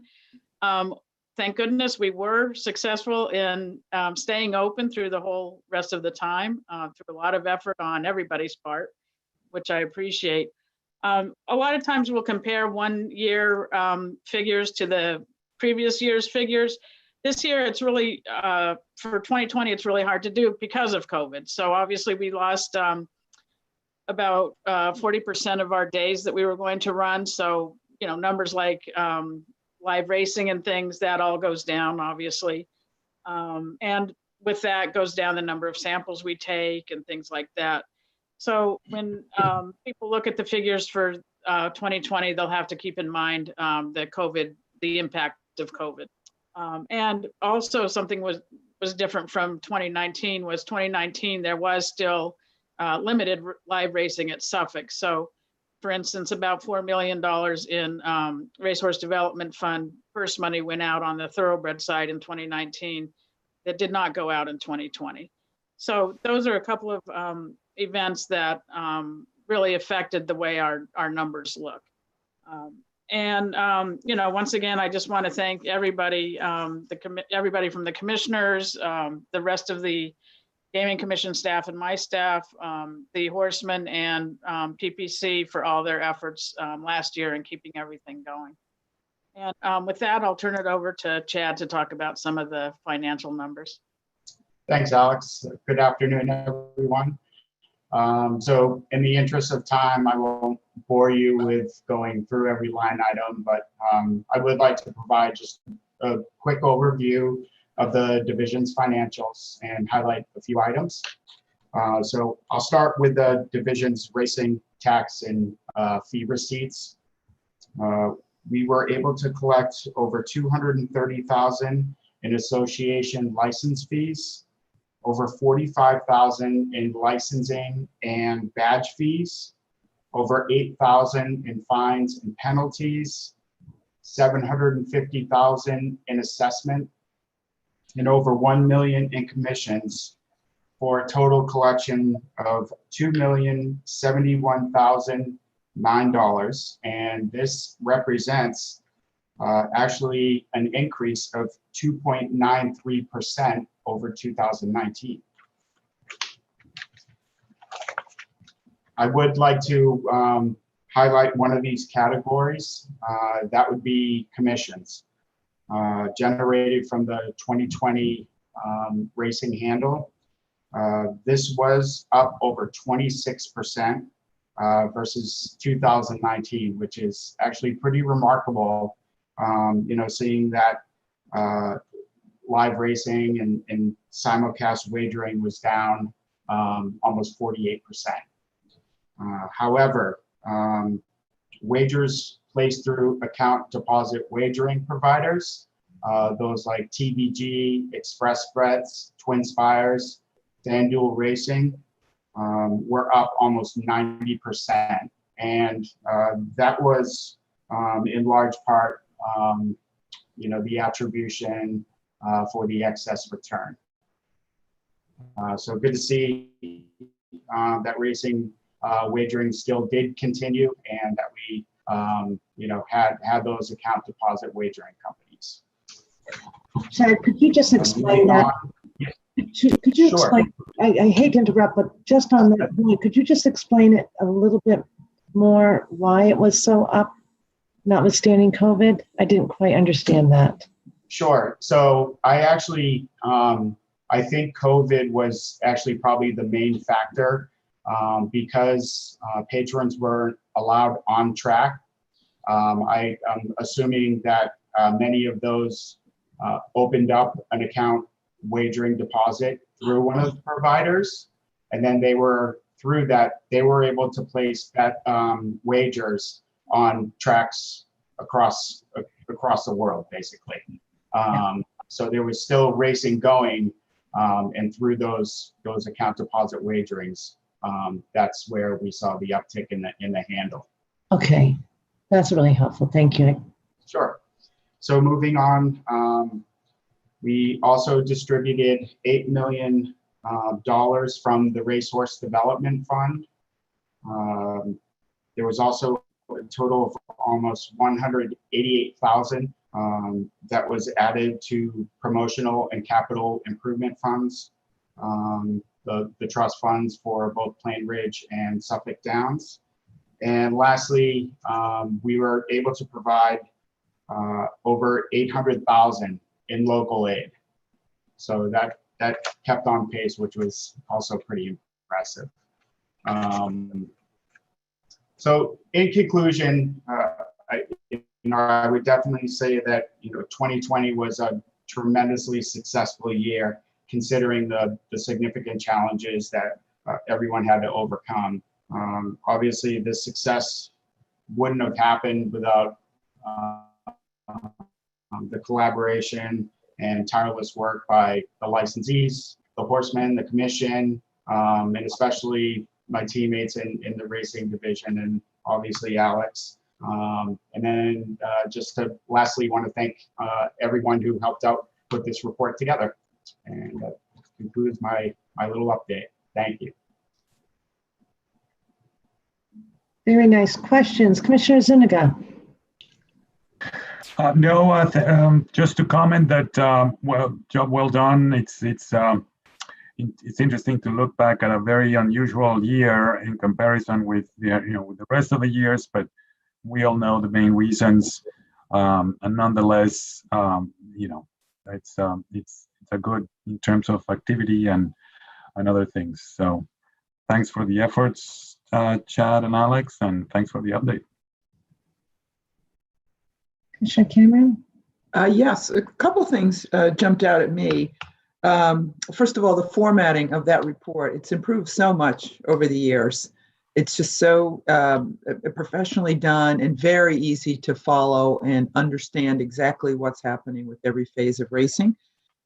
So congratulations to the team for that. And secondly, Dr. Lipum, I was looking at our percentages of with the testing, and the very low percentages of overages and or positive tests. So I really do think that is something to be proud of, that not only is your team doing an exemplary job, but obviously the horsemen and women are adhering to the policies, which is not the case in every jurisdiction, right? I mean, all we have to do is look around the country at different races who have had real issues.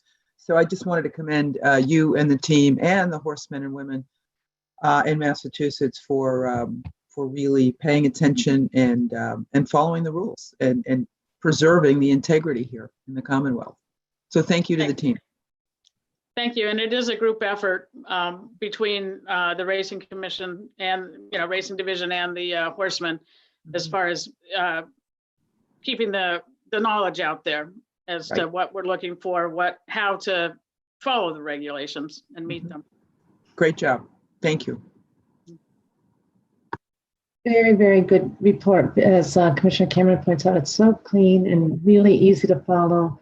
even if you're not deeply familiar with horse racing, very, very helpful. Can you remind me, I was just looking to see if I missed it in reading it the other day, Dr. Lightbound, does this have to be distributed or maybe Todd to any other stakeholders by statute? It does, and I don't remember off the top of my head who it is that we send it to, but we do, so. We'll make sure that happens, correct? Yeah. Okay, excellent. I also thank you for acknowledging the GEU, the folks who are there by your side, and including them consistent with starting off today with Captain Banks. So thank you. Chad, it's so nice to see you. Yes, and thank you. Congratulations. Oh, thank you. Thank you. Yeah. I guess it's not often that you can share the birth of a first grandchild. So how fun to do it with a public audience. So Dr. Lightbound, thanks so much. Very good report. And thank you for, as always, for making sure that all of your team is acknowledged. Thank you. Okay. So just looking at our time, we have one more item, and Commissioner Cameron, it's all yours. Item number 9 on the IAGRA status conference update. Yeah, I'm happy to just give an update. I think one of the things we haven't been able to talk about because of an uncertainty of how many panelists would be able to get here to Boston to participate, but I think the panels are coming together nicely. Just a reminder that this is a joint conference between IAGRA, the International Association of Gaming Regulators, and IMGL, the International Masters of Gaming Law, a joint conference which is rare, by the way, but there was such an interest in coming to Boston that these two organizations decided to put their fall conference together in a joint fashion. The unfortunate part is that many of the folks who would love to have come to Boston will not be able to due to travel restrictions from around the world. Having said that, it's still going to be a very, very substantive conference. Some of the sessions will be live streamed. There'll be a hybrid model for those who can't be able to attend. So I think those individuals will still be able to obtain great value. So just a quick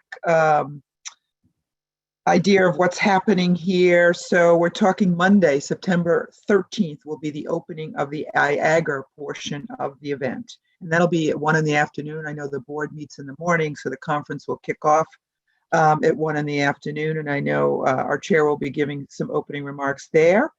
The IMGL portion will be Wednesday the 15th, and that'll run through Friday the 17th. And all day Wednesday is the joint day, right? So all of the participants of both organizations will be there on Wednesday. All the panels are joint for both, and luncheon and a reception and the whole thing. So just a few, I didn't want to bore you with every single topic, and you can go on either website to look at the topics. But just a couple of things that'll be going on: how big data will reshape the compliance and regulation, artificial intelligence, blockchain technology, and sports gaming regulation, the role of chance in games, something we've talked about over the years, new regulatory tools, this is all on the IAGRA side, procedures for the next generation of technology, risk-based framework. There are a lot of RG components to both conferences, which is so important. Disrupting the regulator, how to narrow the gap between research and industry, right? And that's something that we play a part in with the research that we do with the Gaming Commission.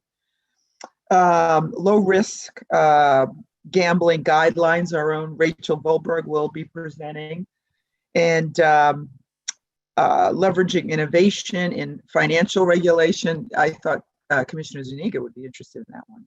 And then other RG panels, as I mentioned, I believe Commissioner Zuniga has been asked to participate in one of the panels with responsible gaming. Our own Mark Vanderlinden will be presenting on pushing the limit. Game Sense is a public health approach to RG.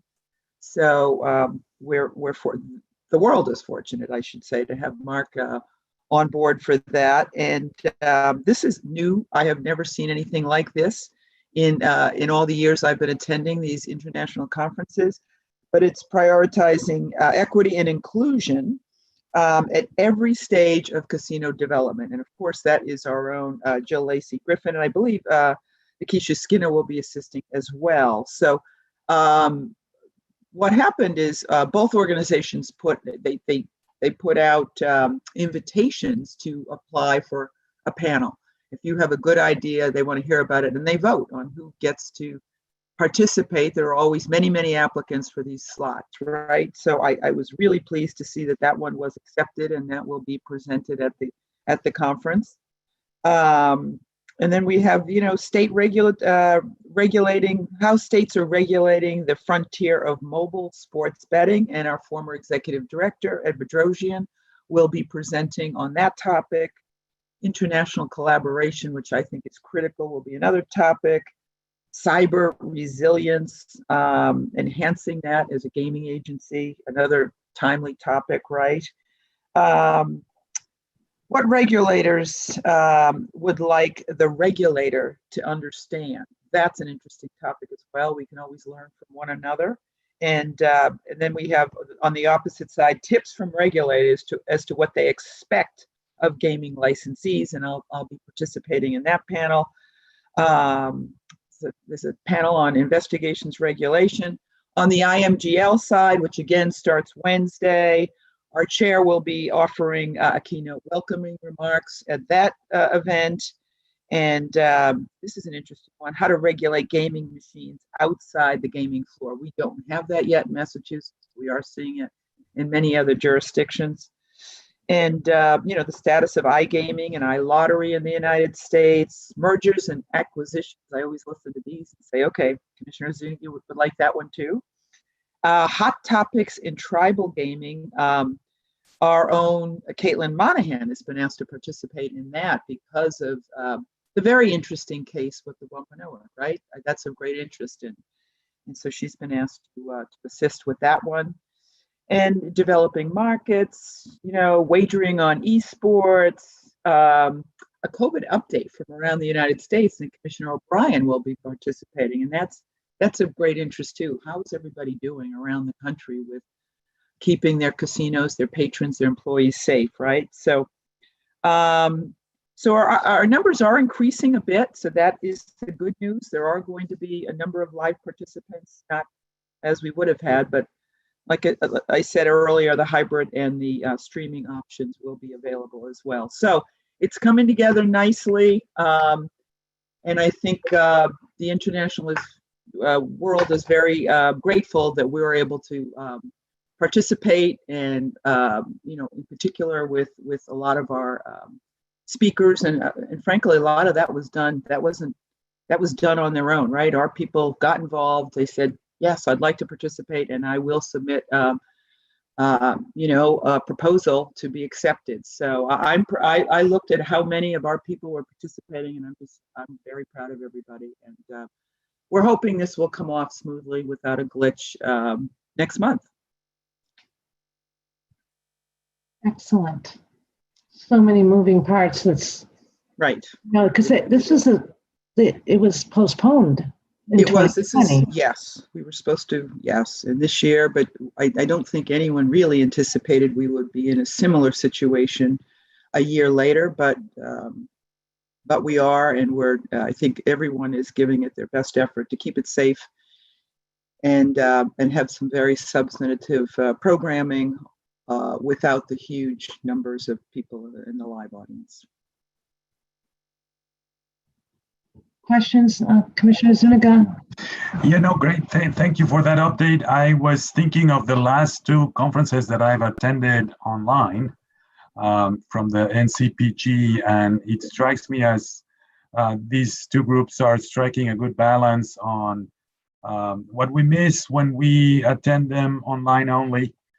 There's a lot of great information and exchange that happens in person. Of course, it's limited in terms of who can travel for an international organization, which is the numbers that you explained, Commissioner, but it sounds like it'll be a good, healthy mix of some people attending in person. Many of us here in Massachusetts, and that's easier. But of course from around the country, and then some perhaps online, and will also benefit from the flow of information.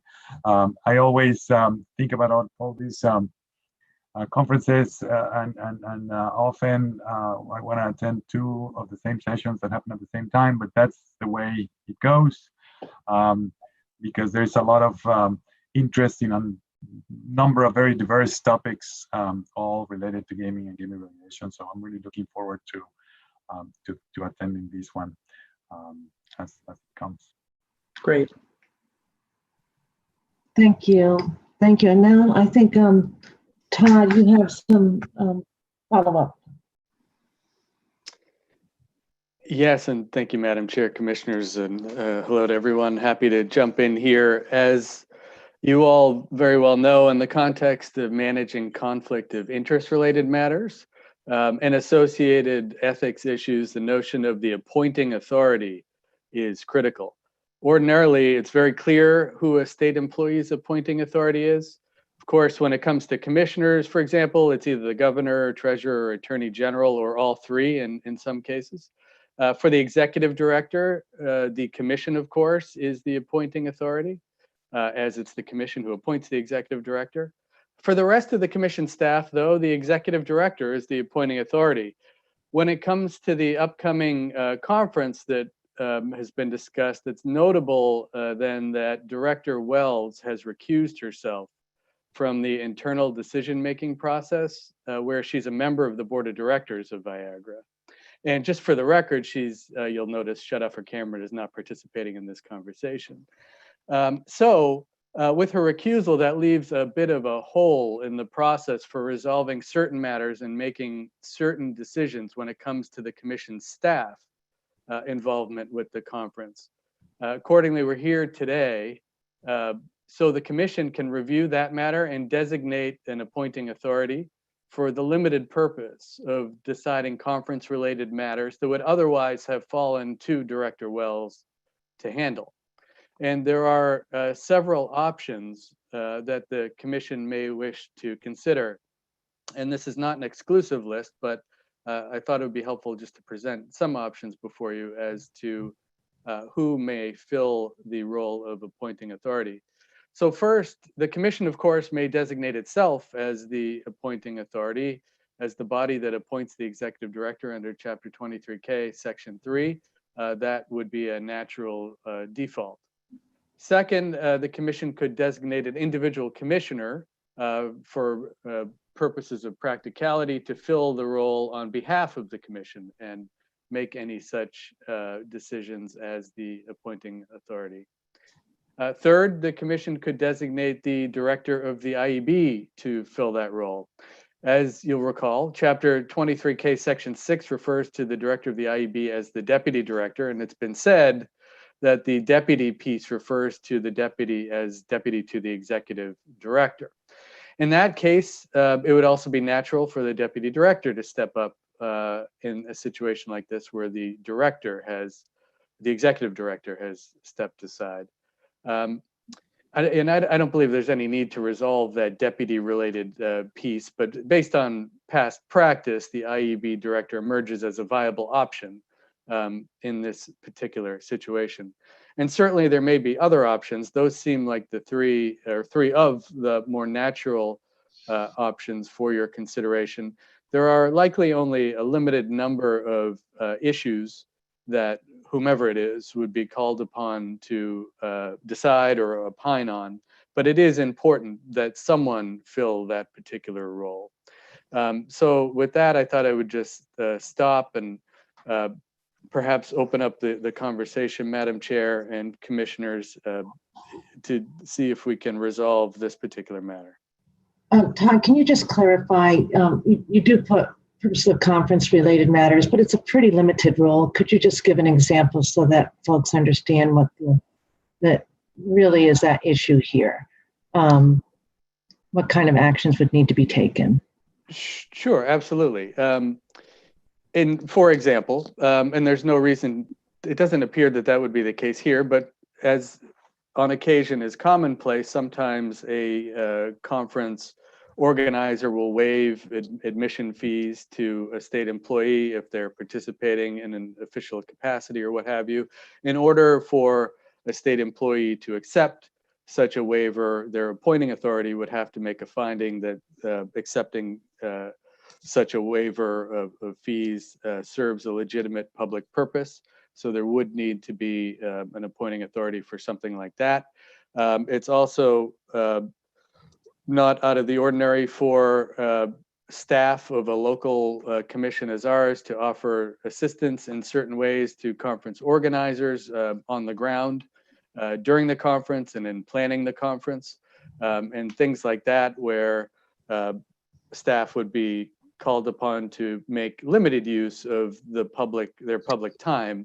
I'm saying that's a decision of would normally be a decision of the executive director or a decision of the commission? Well, if it's just a staff member, that would be a decision of the executive director as the appointing authority. The commission obviously has general superintendent's authority over the commission as a whole, but as a matter of ethics, so for staff resources, if we're going to, so it becomes a decision of the executive director, putting aside Karen's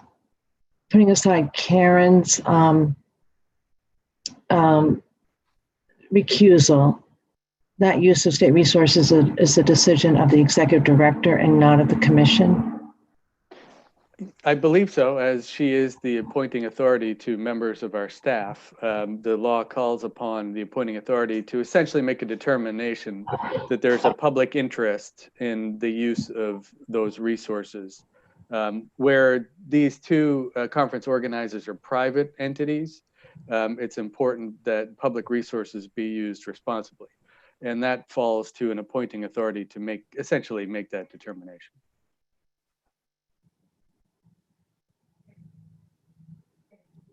If I can chime in here, I think giving just in reviewing the options, I think we have, as you pointed out, General Counsel Grossman, we have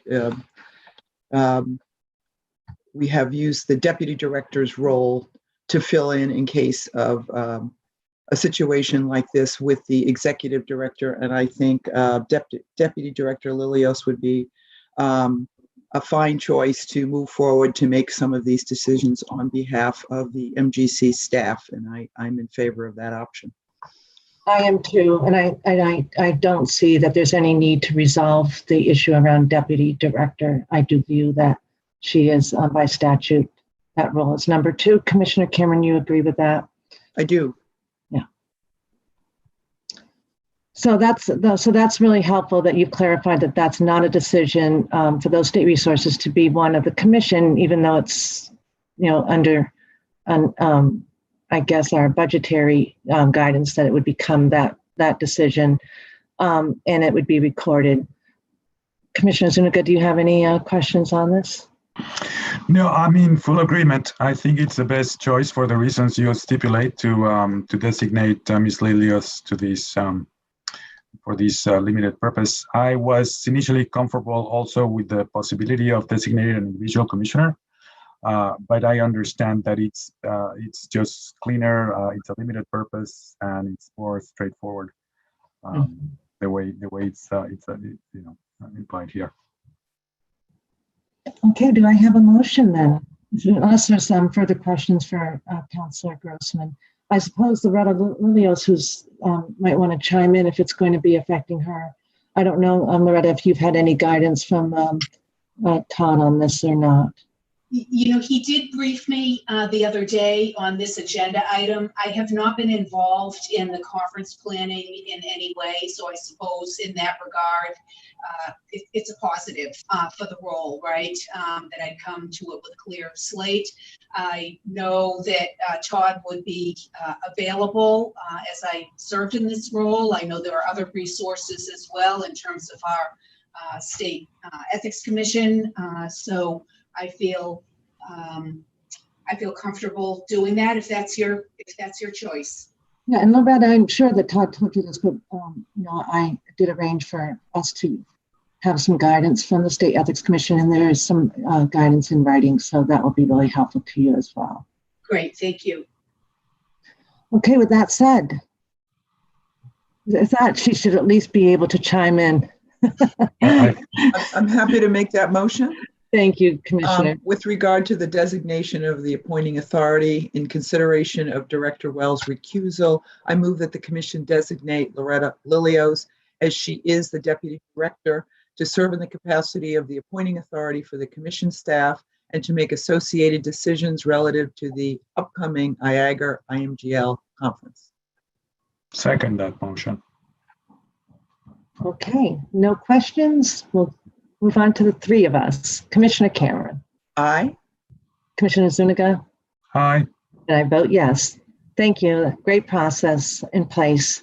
And now, Commissioner Cameron, we're all really wishing, unfortunately, the leaders, the international leaders, I understand, are not going to be able to make it, but we wish everyone involved internationally in the planning and of this great success. And I also know, Gail, you've been very involved in the planning committee for IAGR. I know, Todd, you've been very involved in the planning committee for the Masters. So thank you for your efforts. And then, of course, Karen, in her volunteer effort, has been really working for the success of this, but understandably recused herself in accordance with very good guidance from the Ethics Commission. So thank you. Appreciate the work on this. All right. Now we'll cross our fingers, right, Gail? So kind of day by day. Do we have any other updates? I do not. Commissioner Cameron, do you have another horse committee, the horse racing committee meeting on the agenda yet? Do you know the? Not yet. No, we haven't scheduled anything for the upcoming year. Typically, they'll wait until the end of racing season, so all of the numbers are in, and in order to make better decisions. I would like to give it some thought, Commissioner Cameron, given your work with Dr. Lightbound.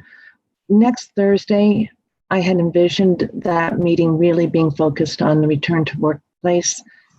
If the matter that we had on the agenda today could be deferred, and there's Alex now, until September without consequence, that might make good sense. But if in fact there's a consequence that I'm not knowing right now, we can add it to next Thursday. But perhaps you, the two of you can talk about that and with Executive Director Wells, and then we can, either Gail, you can reach out to me and we can figure out what to put on the agenda. I'd appreciate that. Trying to make sure it doesn't evolve into a meeting that gets so big that we really can't give it the main topic the full attention that we want. There's something nice about having a singular subject matter meeting. Commissioner Zuniga, do you have any update?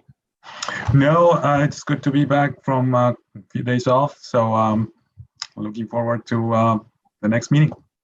Yeah. Commissioner O'Brien, you'll be reaching out to her, I think, or if you haven't already, I think she knows about next Thursday, right, Karen? So I think she anticipates joining. She's on vacation, and so we want to make sure she can participate in that. Yeah, that's correct. That's correct. Excellent. Yeah. All right. All right. Anything else to the entire? Oh, go ahead. Yeah, I was just going to say thank you to the staff and make a motion to adjourn. Yes, thank you. And I second the motion. Yeah, thank you, everybody, and thank you for staying with us. Great meeting. Thank you, Karen, for your team's efforts. With that said, Commissioner Cameron. Aye. Commissioner Zuniga. Aye. And I vote yes, 3-0. Thank you so much. Bye, everyone. Bye-bye.